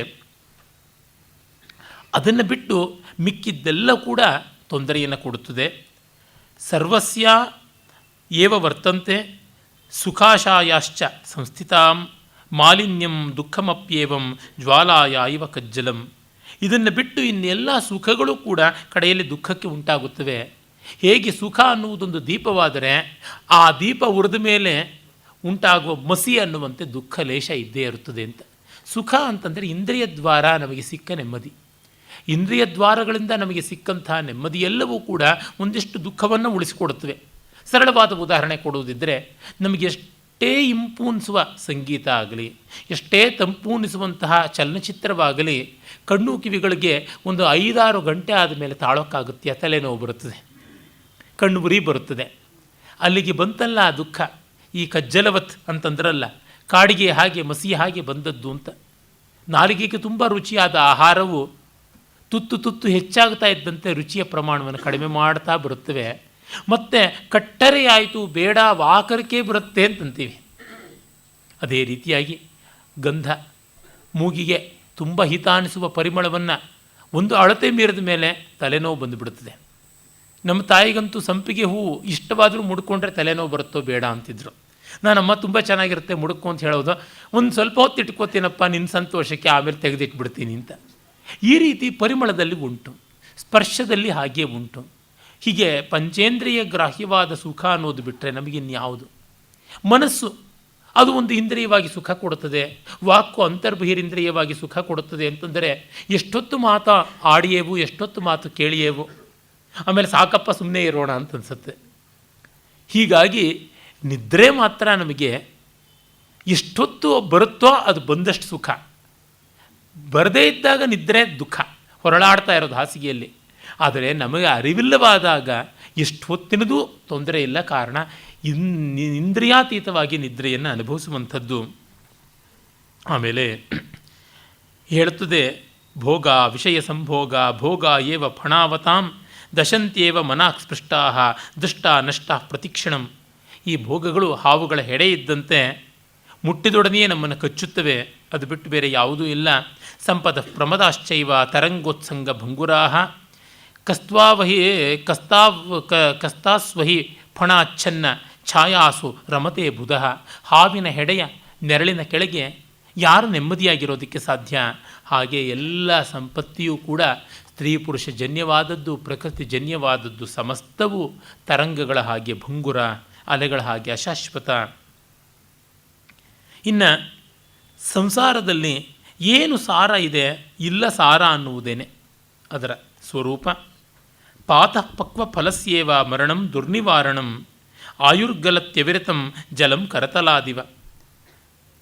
ಪಕ್ವವಾದ ಫಲ ಗಿಡದಿಂದ ತೊಟ್ಟು ಕಳಚಿಕೊಂಡು ಬಿದ್ದೇ ಬೀಳುವಂತೆ ಮರಣ ಅನ್ನುವುದು ದುರ್ನಿವಾರ್ಯ, ಅನಿವಾರ್ಯ. ಇನ್ನು ಆಯುಷ್ಯವಾದರೂ ಬೊಗಸೆಯ ನೀರು ಎಷ್ಟು ಗಟ್ಟಿಯಾಗಿ ಹಿಡ್ಕೊಂಡ್ರೂ ಅದು ಯಾವ ಮಾಯದಲ್ಲಿಯೋ ಜಾರಿ ಹೋಗುತ್ತದೆ, ಸೋರಿ ಹೋಗುತ್ತದೆ ಅಂತ. ಗಾಹ ಸಪ್ತಸಿಯಲ್ಲಿ ಒಂದು ಕಡೆಗೆ ಬರುತ್ತದೆ, ಪ್ರೀತಿ ಬೊಗಸೆಯ ನೀರಿನ ಹಾಗೆ ನೋಡ್ತಾ ಇದ್ದಂತೆಯೇ ಸುರಿದು ಹೋಗಿಬಿಡುತ್ತದೆ, ಅದು ಹಾಗೆ ಬತ್ತಿ ಹೋಗಿಬಿಡುತ್ತದೆ ಎನ್ನುವ ಮಾತನ್ನು ಒಬ್ಬ ನಾಯಿಕೆ ಹೇಳ್ತಾಳೆ. ಸುಖಾನಿ ಪ್ರಲಪಾಯ ಪ್ರಪಲಾಯಂತೆ ಶರಾಯವ ಧನುಶ್ಚ್ಯುತಾ ಪತಂತಿ ಚೇತೋ ದುಃಖಾನಿ ತೃಷ್ಣಾ ಗೃಧ್ರೈವಾಮಿಷಂ. ಸುಖಗಳು ಬಿಟ್ಟ ಬಾಣಗಳಂತೆ ನಮ್ಮಿಂದ ದೂರ ದೂರ ಓಡುತ್ತವೆ ಅಂತ. ಖಲೀಲ್ ಗಿಬ್ರಾನ್ ಅಥವಾ ಜಿಬ್ರಾನ್ ಅಂತ ಅವನಿಗೆ ಹೇಳ್ತಾರೆ. ಅವನು ಒಂದು ಕಡೆ ಮಾತನ್ನು ಹೇಳ್ತಾನೆ, ಮಕ್ಕಳು ಬಿಲ್ಲಿಂದ ಬಿಟ್ಟ ಬಾಣಗಳಂತೆ, ನಾವು ನಮ್ಮ ಹತ್ರ ಇರಬೇಕು ಅಂತ ಅಂದ್ಕೋತೀವಿ, ಮಕ್ಕಳು ಗುರಿ ಮುಟ್ಟಬೇಕು ಅಂದರೆ ನಮ್ಮಿಂದ ಅವರು ದೂರ ಆಗಬೇಕು ಅಂತ. ನಾವು ನಮ್ಮ ಗುರಿಯನ್ನು ಅವರು ಮುಟ್ಟಬೇಕು ಅಂದ್ಕೋತೀವಿ, ಅರೆ ನಮ್ಮ ಗುರಿಯನ್ನು ಅವರು ಮುಟ್ಟುವುದಕ್ಕಲ್ಲ ಇರೋದು, ಅವ್ರ ಗುರಿಯನ್ನು ಮುಟ್ಟೋಕ್ಕಿರೋದು. ನಾವು ಅವರನ್ನು ಹೆದೆಯೇರಿಸಿದ ಬಿಲ್ಲಿಗೆ ಹೂಡಿದ ಬಾಣಗಳಂತೆ ಬಿಡಬೇಕಾಗುತ್ತದೆ, ಅದು ಬಿಟ್ಟು ಬೇರೆ ಯಾವುದೂ ದಾರಿ ಇಲ್ಲ ಅಂತ. ಹಾಗೆಯೇ ಸುಖಗಳು ಕೂಡ ಗುರಿ ತಲುಪಬೇಕಾದ ಬಾಣಗಳಂತೆ ನಮ್ಮಿಂದ ಉನ್ಮುಕ್ತವಾಗಿ ಹೋಗುತ್ತವೆ.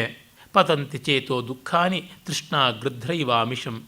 ಇನ್ನು ಅಂತರಂಗಕ್ಕೆ ದುಃಖಗಳು ಹೇಗೆ ಬರುತ್ತವೆ ಅಂದರೆ ಹೆಣವನ್ನು ಕಂಡೊಡನೆ ಹಾರಿ ಬರುವ ರಣಹದ್ದುಗಳ ಹಾಗೆ ಬಂದಿಳಿಯುತ್ತವೆ ಅಂತ. ತೆಲುಗಿನಲ್ಲಿ ಒಂದು ಗಾದೆಯ ಮಾತನಂತೆ ಉಂಟು, ಬಂಧುವುಲೇಮಿ ರಾಬಂಧುವುಲು ಅಂತ. ರಾಬಂಧು ಅಂತಂದರೆ ರಣಹದ್ದು, ಬಂಧುಗಳು ರಾಬಂಧುಗಳು ಅಂದರೆ ರಣಹದ್ದುಗಳು ಅಂತ. ಸ್ನೇಹಿತರು ಹಾಗಲ್ಲ, ಅವರು ಒಳ್ಳೆಯ ಹೂಗಳಿಗೆ ಬಂದು ಮುತ್ತುಕೊಳ್ಳುವ ದುಂಬಿಗಳ ಹಾಗೆ. ಆ ಹೂಗಳ ಗುಣಸೌರಭವನ್ನು ಮತ್ತು ಮಕರಂದವನ್ನು ಕಂಡು ಮೆಚ್ಚಬಲ್ಲವು, ಪರಾಗ ಸ್ಪರ್ಶಾದಿಗಳ ಮೂಲಕ ಅವುಗಳಿಗೆ ಮತ್ತು ಹೆಚ್ಚಿನ ಅನುಕೂಲತೆಯನ್ನು ಸಂತಾನ ಪ್ರಸರಣದ ಮೂಲಕ ಮಾಡಿಕೊಡಬಲ್ಲವು. ಆದರೆ ಹದ್ದುಗಳಿಗೆ ಆ ರೀತಿಯಾದದ್ದು ಏನೂ ಇಲ್ಲ. ಇಬ್ಬರಿಗೂ ರೆಕ್ಕೆಗಳಿವೆ, ಆದರೆ ಭೃಂಗಗಳ ಬಗೆಯೇ ಬೇರೆ, ಗೃಧ್ರಗಳ ಬಗೆಯೇ ಬೇರೆ. ಆ ತರಹ ಆಗಿಬಿಡುತ್ತದೆ. ಅದರಿಂದ ದುಃಖ ಮತ್ತು ಸುಖ ಇವೆರಡೂ ಕೂಡ ಒಂದು ದೂರ ಹೋಗುವ, ಇನ್ನೊಂದು ಮತ್ತೆ ಬರುವಂಥ ರೀತಿಯಲ್ಲಿರುವುದರಿಂದ ಇವುಗಳ ಬಗ್ಗೆ ಎಚ್ಚರದಲ್ಲಿರಬೇಕು ಅನ್ನುವುದು ಯೋಗವಾಸಿಷ್ಠದ ಮಾತು. ಯತ್ರ ನಾಭ್ಯುದಿತಂ ಚಿತ್ತಂ ತತ್ತತ್ ಸುಖಮಕೃತ್ರಿಮಂ ನಸರ್ಗಾದೌ ಸಂಭವತಿ ಮರೋ ಹಿಮಗ್ರಹಂ ಯಥಾ. ಯಾವುದು ಸಹಜವೋ ಅದು ನಿಜವಾದ ಸಂತೋಷ, ಅದು ಅಕೃತ್ರಿಮವಾದದ್ದು. ಎಲ್ಲಿ ಅದು ಅಂದರೆ ಮನಸ್ಸು ಎಲ್ಲಿ ಮೊಳೆತಿಲ್ಲವೋ ಅಲ್ಲಿರುವಂಥ ಸಂತೋಷವೇ ನಿಜವಾದ ಆನಂದ.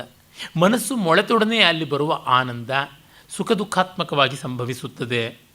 ಇದು ಸೃಷ್ಟಿ ಪರಮಾರ್ಥ ಅಂತಂದುಕೊಂಡಲ್ಲಿ ನಿಲ್ಲದ್ದು.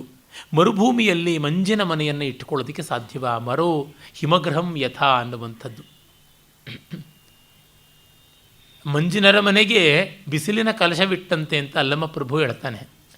ಆ ರೀತಿಯಲ್ಲಿ ಇದು ಇರುವಂಥದ್ದಲ್ಲ, ನಿಲ್ಲುವಂಥದ್ದಲ್ಲ ಅಂತ. ಮನಸ್ಸು ಎದ್ದೊಡನೆಯೇ ತರತಮಗಳಲ್ಲಿ ಯೋಚನೆ ಮಾಡುತ್ತದೆ, ದ್ವಂದ್ವಗಳಲ್ಲಿ ತಾನು ಜಗತ್ತನ್ನು ವ್ಯವಸ್ಥಾಪನ ಮಾಡಿಕೊಳ್ಳುತ್ತದೆ. ಆಗ ಅದರ ಸ್ವಾರಸ್ಯ ಪರಿಣತಿ ಕಳೆದು ಹೋಗುತ್ತದೆ ಎನ್ನುವಂಥದ್ದು ಯೋಗವಾಸಿಷ್ಠದ ಉದ್ದೇಶ. ಮತ್ತು ಬಂಧ ಮೋಕ್ಷಗಳ ಪರಮಾರ್ಥ ಏನೂ ಇಲ್ಲ. ಪದಾರ್ಥ ವಾಸನಾದಾರ್ಢ್ಯಂ ಬಂಧ ಇತ್ಯಭಿಧೀಯತೆ ಸುಖ ದುಃಖೈರ್ಯುತೋ ಯೋಸೋ ಸ್ವಯಂ ಬಂಧಾನುಭೂತಿಮಾನ್. ನಾವು ಯಾವುದೇ ಪದಾರ್ಥಗಳನ್ನು ಕುರಿತು ಆಲೋಚನೆ ಮಾಡಿದಂತೆ ಅವುಗಳ ಒಂದು ವಾಸನೆಯನ್ನು ಅಂದರೆ ಅವುಗಳ ಒಂದು ಸ್ಮೃತಿಯನ್ನು ಉಳಿಸಿಕೊಂಡ ತಕ್ಷಣವೇ ಬಂಧ ಬಂದುಬಿಡ್ತು ಅಂತ. ಆ ವಸ್ತುಗಳು ಅವುಗಳು ನಮ್ಮ ಮೇಲೆ ದಾಪರಿಸಿಕೊಳ್ಳಬೇಕಿಲ್ಲ, ಅವುಗಳನ್ನು ಕುರಿತು ಆಲೋಚನೆ ಮಾಡಿದ ತಕ್ಷಣವೇ ಅದು ಬಂದುಬಿಡುತ್ತದೆ ಅಂತ. ಈಗ ಇಲ್ಲಿ ನಾನು ಮಾತನಾಡ್ತಾ ಇದ್ದೀನಿ, ಮನೆಯ ಕಡೆಗೆ ಅಮ್ಮನ ಆರೋಗ್ಯದ ಕಡೆಗೆ ಒಂದು ಕ್ಷಣ ಮನಸ್ಸು ಹೋಯಿತು ಅಂತಂದರೆ ಭಾಷಣದ ಟ್ರ್ಯಾಕ್ ತನ್ನಂತೆಯೇ ಡಿರೈಲ್ ಆಗಿಬಿಡ್ತದೆ. ಆ ರೀತಿಯಲ್ಲಿ ಕಲ್ಪನೆಗೆ ಅದು ಬಂದ ತಕ್ಷಣವೇ ಉಂಟು. ಆಗ ಅದು ತನ್ನೆಲ್ಲ ಅನಾಹುತಗಳನ್ನು ಮಾಡಿಕೊಡುವಂಥದ್ದೇ ಆಗುತ್ತದೆ, ಬೇರೆ ಇನ್ಯಾವುದೂ ಅಲ್ಲ. ಈ ದೃಷ್ಟಿಯಿಂದ ಅದು ಹೇಳ್ತಾ ಇದೆ, ಮನೆಯೇವ ಮನುಷ್ಯಾಣಾಂ ಕಾರಣಂ ಬಂಧಮೋಕ್ಷಯೋ ಅನ್ನುವ ಮಾತು ಇಲ್ಲಿಯೇ ಬರುತ್ತದೆ. ಆಸ್ಥಾಮಾತ್ರ ಅನಂತಾನಾಂ ದುಃಖಾನಾಂ ಆಕರಂ ವಿದುಹು ಅನಾಸ್ಥಾಮಾತ್ರ ಬಬಿತಃ ಸುಖಾನಾಂ ಆಕರಂ ವಿದುಹು. ಅಂದರೆ getting personalised in interest is the seed of sorrow and getting impersonalised in interest is the seed of happiness ಅಂತ. ಸುಖ ಮತ್ತು ದುಃಖಗಳ ಲಕ್ಷಣವೇನೆ ಪರ್ಸನಲ್ಲಾಗಿ ತಗೊಳ್ಳೋದು, ತಗೊಳ್ಳದೇ ಇರೋದ್ರೊಳಗಿದೆ ಅಂತ. ಇವತ್ತು ಮೈಂಡ್ ಮ್ಯಾನೇಜ್ಮೆಂಟ್, ಪರ್ಸನಾಲಿಟಿ ಡೆವಲಪ್ಮೆಂಟ್ ಅಂತ ಹೇಳುವ ಸಕಲಾಗಮ ಸಂಹಿತೆಗಳಿಗೂ ಇದು ಧ್ಯೇಯವಾಕ್ಯ ಅಂತನಬಹುದು, ಸೂತ್ರಪ್ರಾಯವಾದ ವಾಕ್ಯ ಅಂತನಬಹುದು. ನಾವು ಯಾವುದೇ ಒಂದು ಅಭಿಪ್ರಾಯವನ್ನು ನಮ್ಮನ್ನು ಗೇಲಿ ಮಾಡೋದಕ್ಕೆ ಅಂತ ಅವ್ರು ಹೇಳ್ತಿದ್ದಾರೆ ಅಂತ ತೆಗೆದುಕೊಂಡ ತಕ್ಷಣವೇ ಅಲ್ಲಿ ನೆಮ್ಮದಿ ಕಾಣುವಂಥದ್ದಾಗೋಲ್ಲ. ಮತ್ತೆ ಮತ್ತೆ ಅದನ್ನು ಗಮನಿಸಿಕೊಂಡಂತೆ ಗೋಚರವಾಗುತ್ತದೆ. ವ್ಯಕ್ತಿಗತವಾಗಿ ತೆಗೆದುಕೊಳ್ಳೋದಕ್ಕೆ ಮುಖ್ಯ ಕಾರಣ ನಾವು ಈ ದೇಹ ಮನಸ್ಸು ಇತ್ಯಾದಿ ಉಪಾಧಿಗಳನ್ನು ನಮ್ಮದು, ನಮ್ಮ ನಿಜವಾದ ಸ್ವರೂಪ ಅಂತ ಅಂದುಕೊಂಡಿರುವಂಥದ್ದಷ್ಟೇ. ಈಚೆಗೆ ಒಬ್ಬರು ತುಂಬ ಪರಿಪಾಕವನ್ನು ಹೊಂದಿರುವಂತಹ ಒಬ್ಬ ವಿದುಷಿ, ಇಂಗ್ಲೀಷ್ ಪ್ರೊಫೆಸರ್ ಅವರು, ಕನ್ನಡದಲ್ಲಿ ಕೂಡ ಇಂಗ್ಲೀಷ್ನಲ್ಲಿಯೂ ತುಂಬ ಚೆನ್ನಾಗಿ ಬರೀತಾರೆ. ಅವ್ರ ಮನೆಗೆ ನಾನು ನನ್ನ ತರುಣ ಮಿತ್ರ ಒಬ್ಬನನ್ನು ಕರ್ಕೊಂಡು ಹೋಗಿದ್ದೆ. ಅವನು ಒಳ್ಳೆಯ ವಿದ್ವಾಂಸ, ತನ್ನ ಶಾಸ್ತ್ರದಲ್ಲಿ ಮಾತ್ರವಲ್ಲದೆ ಸಾಹಿತ್ಯದಲ್ಲಿ ತುಂಬ ಚೆನ್ನಾದಂಥ ತಿಳುವಳಿಕೆ ಇದೆ. ಇಂಗ್ಲೀಷ್ ಸಾಹಿತ್ಯವನ್ನು ತುಂಬ ಚೆನ್ನಾಗಿ ಓದಿಕೊಂಡಿದ್ದಾನೆ, ಕನ್ನಡ ಸಾಹಿತ್ಯವನ್ನು ಅಷ್ಟೇ. ಅವರು ಆ ಹಿರಿಯರ ಹತ್ತಿರ ಮಾತನಾಡ್ತಾ ಇದ್ದಾಗ ಮೊದಲ ಬಾರಿಗೆ ನೋಡ್ತಾ ಇರೋದು. ಆಗ ಅವರು ಯಾವುದೋ ಒಂದು ಬರವಣಿಗೆಯನ್ನು ನನಗೆ ತೋರಿಸಿದ್ರು. ಅದು ಭೈರಪ್ಪನವರ ಒಂದು ಕಾದಂಬರಿಯ ಬೆನ್ನುಡಿ, ಅಂದರೆ ಬ್ಲರ್ಬ್ ಅಂತ ಏನು ಹೇಳ್ತಾರೆ, ಅದನ್ನು ಅವರು ಬರೆದಿರೋದು. ನೋಡಿ ಇದಕ್ಕೇನಾದರೂ ಸೇರಿಸಬೇಕಾ ಏನು ಅಂತ. ಹಾಗೆ ನೋಡ್ತಾ ಇದ್ದಂತೆ ನನ್ನ ಸ್ನೇಹಿತ ಮೊದಲು ಅದನ್ನು ಗಮನಿಸಿ ಅಲ್ಲಿರುವ ಒಂದು ವ್ಯಾಕರಣ ದೋಷವನ್ನು ಪಟ್ಟನೆ ಎತ್ತಿ ಹೇಳಿಬಿಟ್ಟ. ಹಾಂ ಹೌದಲ್ವಾ ಅಂತ ಅವರು ನಗ್ತಾ ಹೇಳಿದ್ರು. ಆಮೇಲೆ ನನಗವನು ವಾಪಸ್ ಬರುವಾಗ ಹೇಳ್ದ, ಅವರು ದೋಷವನ್ನು ತನ್ನ ದೋಷ ಅಂತ ಹೇಳದೆ ತಗೊಳ್ಳದೆ ಬರವಣಿಗೆಯೇ ದೋಷ ಅಂತ ತೆಗೆದುಕೊಂಡಿದ್ದರಿಂದ ಆ ಪ್ರಸನ್ನವಾದ ರೀತಿಯಲ್ಲಿ ಪ್ರತಿಕ್ರಿಯೆ ಬಂತು. ಇಲ್ಲದೇ ಇಂಗ್ಲೀಷನ್ನು ಹಲವು ದಶಕಗಳ ಕಾಲ ಓದಿ ಪಾಠ ಹೇಳಿದವರು ನನಗೆ ಇವನು ಇವತ್ತು ಈಗ ಪರಿಚಯ ಆಗ್ತಾ ಇದ್ದಂತೆ ಮೊದಲನೇ ಮಾತೇನೆ ನನ್ನ ದೋಷ ಹೇಳುವವನ ಅಂತನ್ನುವ ಆಗ್ರಹ ತಂದುಕೊಳ್ಳಲಿಲ್ಲ ಅಂತ. ಅಂದರೆ ಗೆಟಿಂಗ್ ಪರ್ಸನಲೈಸ್ಡ್ ಅನ್ನುವುದು ಇಲ್ಲಿಯೇ ಬರುವಂಥ ಸಮಸ್ಯೆ. ಹಾಗಲ್ಲವಾದರೆ ಇದು ಹೌದಲ್ವಾ ಅಂತ ಗೋಚರವಾಗುತ್ತದೆ. ಈ ಬಗೆಗೆ ಹಿಂದಿಯೇ ಒಂದು ಬೇತಾಳನ ಕಥೆ ಕೂಡ ನಾನು ಹೇಳಿದ್ದೆ, ಮತ್ತದನ್ನು ಪುನಃ ಹೇಳಬೇಕಾಗಿಲ್ಲ. ಅಲ್ಲಿಯೂ ಅದೇ ರೀತಿಯಾಗಿ ರಾಜನ ಜೊತೆಯಲ್ಲಿ, ಅಂದರೆ ಮಾವನಾಗಬೇಕಾದ ರಾಜನ ಜೊತೆಯಲ್ಲಿ ಅಳಿಯನಾಗೋದಕ್ಕೆ ಬಂದಂಥ ಯುವರಾಜ ಯುದ್ಧ ಮಾಡ್ತಾ ಇರ್ತಾನೆ. ಖಡ್ಗ ಯುದ್ಧದಲ್ಲಿ ಕಟ್ಟಕಡೆಯಲ್ಲಿ ಇವನ ಕೈಯಿಂದ ಖಡ್ಗ ಹಾರಿ ಹೋಗುತ್ತದೆ. ತರುಣ ಯುವರಾಜ ಅವನು ತಾನು ಸೋತೆ ಅಂತ ದುಃಖ ಪಡುವುದಕ್ಕೆ ಬದಲಾಗಿ ಆಹಾ ಈ ಚಮತ್ಕಾರ ನನಗೆ ಗೊತ್ತೇ ಇರಲಿಲ್ಲ ಅಂತಾನೆ. ಆಗ ಅವನು ಮಹಾರಾಜ ಆ ಚಮತ್ಕಾರ ನಿನಗೆ ವರದಕ್ಷಿಣೆಯಾಗಿ ಕೊಡ್ತೀನಪ್ಪ ಮಗಳದ ಜೊತೆಯಲ್ಲಿ ಅಂತ ಹೇಳ್ಬಿಟ್ಟು ಅಂತಾನೆ ಅಂತ. ಅಂದರೆ ತನ್ನ ಸೋಲು ಗೆಲುವುಗಳನ್ನು ತನ್ನದಲ್ಲ ಅನ್ನುವಂತೆ ನೋಡುವಂಥದ್ದು. ಇದು ಗೆಟಿಂಗ್ ಇಂಪರ್ಸನಲೈಸ್ಡ್ ಅಂತ. ಇದೇ ರಸಸ್ಥಿತಿ. ಗೆಟಿಂಗ್ ಪರ್ಸನಲೈಸ್ಡ್ ಅದು ಭಾವಸ್ಥಿತಿ. ಈಚೆಗೆ ಕಳೆದ ಭಾನುವಾರ ವಿಜಯವಾಣಿ ಪತ್ರಿಕೆಯಲ್ಲಿ ಒಂದು ಅಂಕಣ ಬರವಣಿಗೆಯಲ್ಲಿ ವಿಜಯಶಂಕರ ಅನ್ನುವ ಒಬ್ಬರು ವಿಮರ್ಶಕರು ಈಚೆಗೆ ಒಂದು ಸಂಸ್ಥೆಯಲ್ಲಿ ನಡೆದಂಥ ಒಂದು ಚರ್ಚೆಯನ್ನು ಕುರಿತು ಹೇಳಿದರು. ಪ್ರೊಫೆಸರ್ ಮಿಣಜಿಗಿ ಅಂತ ಇಂಗ್ಲೀಷ್ ಪ್ರಾಧ್ಯಾಪಕರು, ಕನ್ನಡ ಸಾಹಿತ್ಯದಲ್ಲಿ ಭಾವ ಪರಂಪರೆ ಎನ್ನುವುದು ಒಂದಿತ್ತು, ಜಾನಪದ. ಈ ರಸ ಪರಂಪರೆಯೆಲ್ಲ ಸಂಸ್ಕೃತದಿಂದ ಹೇರಲ್ಪಟ್ಟದ್ದು. ಮತ್ತು ಬಿ ಎಂ ಶ್ರೀಕಂಠಯ್ಯನವರು ಈ ಭಾವ ಪರಂಪರೆಯನ್ನು ಊರ್ಜಿತ ಮಾಡಿಕೊಟ್ರು. ಬೇಂದ್ರೆಯವರು ಭಾವ ಪರಂಪರೆಯವರು, ಕುವೆಂಪುರು ರಸ ಪರಂಪರೆಯವರು. ರಸ ಅನ್ನುವುದು ವೈದಿಕ ಶಾಹಿ, ಭಾವ ಅನ್ನುವುದು ಸಹಜವಾದದ್ದು, ಸರಳವಾದದ್ದು ಅಂತ ಒಂದು ಸಿದ್ಧಾಂತಾಭಾಸವನ್ನು ಹೊರಡಿಸಿದ್ರ ಬಗ್ಗೆ ಬರೆದರು. ವಸ್ತುತಃ ಅವರಿಗೆ ಭಾವರಸಗಳ ಸಾಮಾನ್ಯ ಜ್ಞಾನವೂ ಇಲ್ಲವಾ ಅಂತ ಆಶ್ಚರ್ಯವಾಗಿಬಿಡ್ತು. ಕಾರಣ ಎಷ್ಟೇ, ಭವಕ್ಕೆ ಸಂಬಂಧಪಟ್ಟಿದ್ದು ಭಾವ, ನಾವು ಏನಾಗಿದ್ದೀವಿ ಅದು.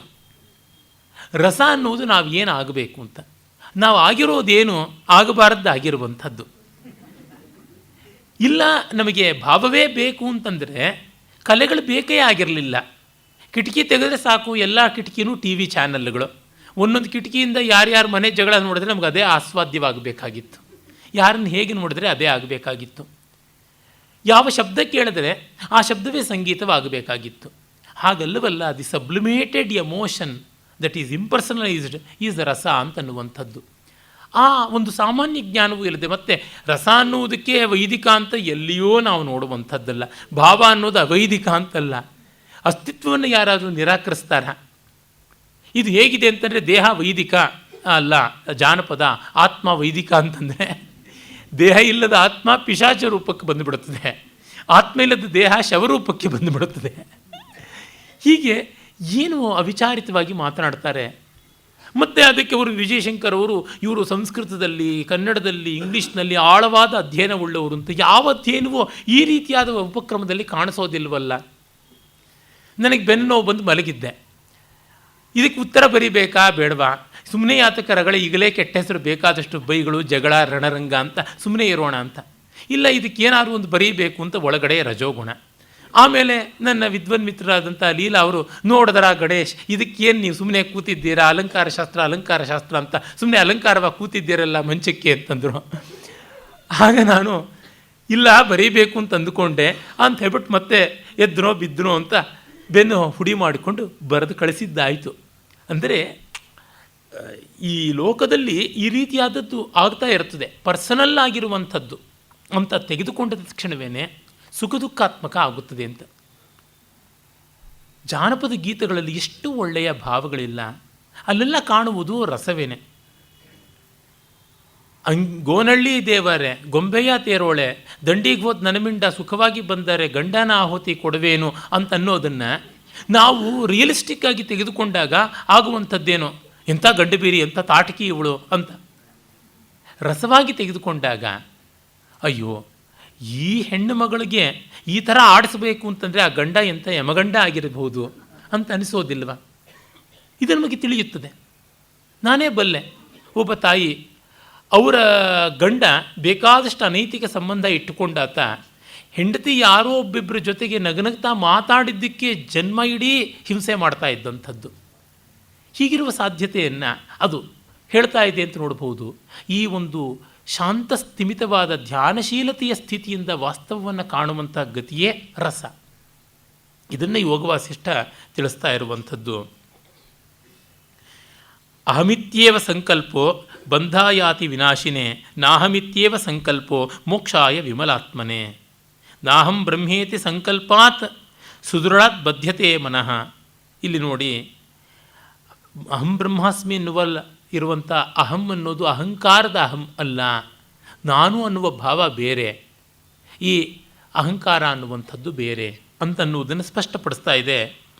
ಅಂದರೆ ನಾನು ಮಾಡುವವನು ಅಂತನ್ನುವುದು ಬಂಧನಕ್ಕೆ ಒಳಪಡಿಸುತ್ತದೆ, ನಾನೆಲ್ಲ ಮಾಡುವುದು, ಸಂಕಲ್ಪ ನನ್ನದಲ್ಲ ಅಂದರೆ ಅದು ಮೋಕ್ಷವನ್ನು ಕೊಡುತ್ತದೆ ಅಂತ.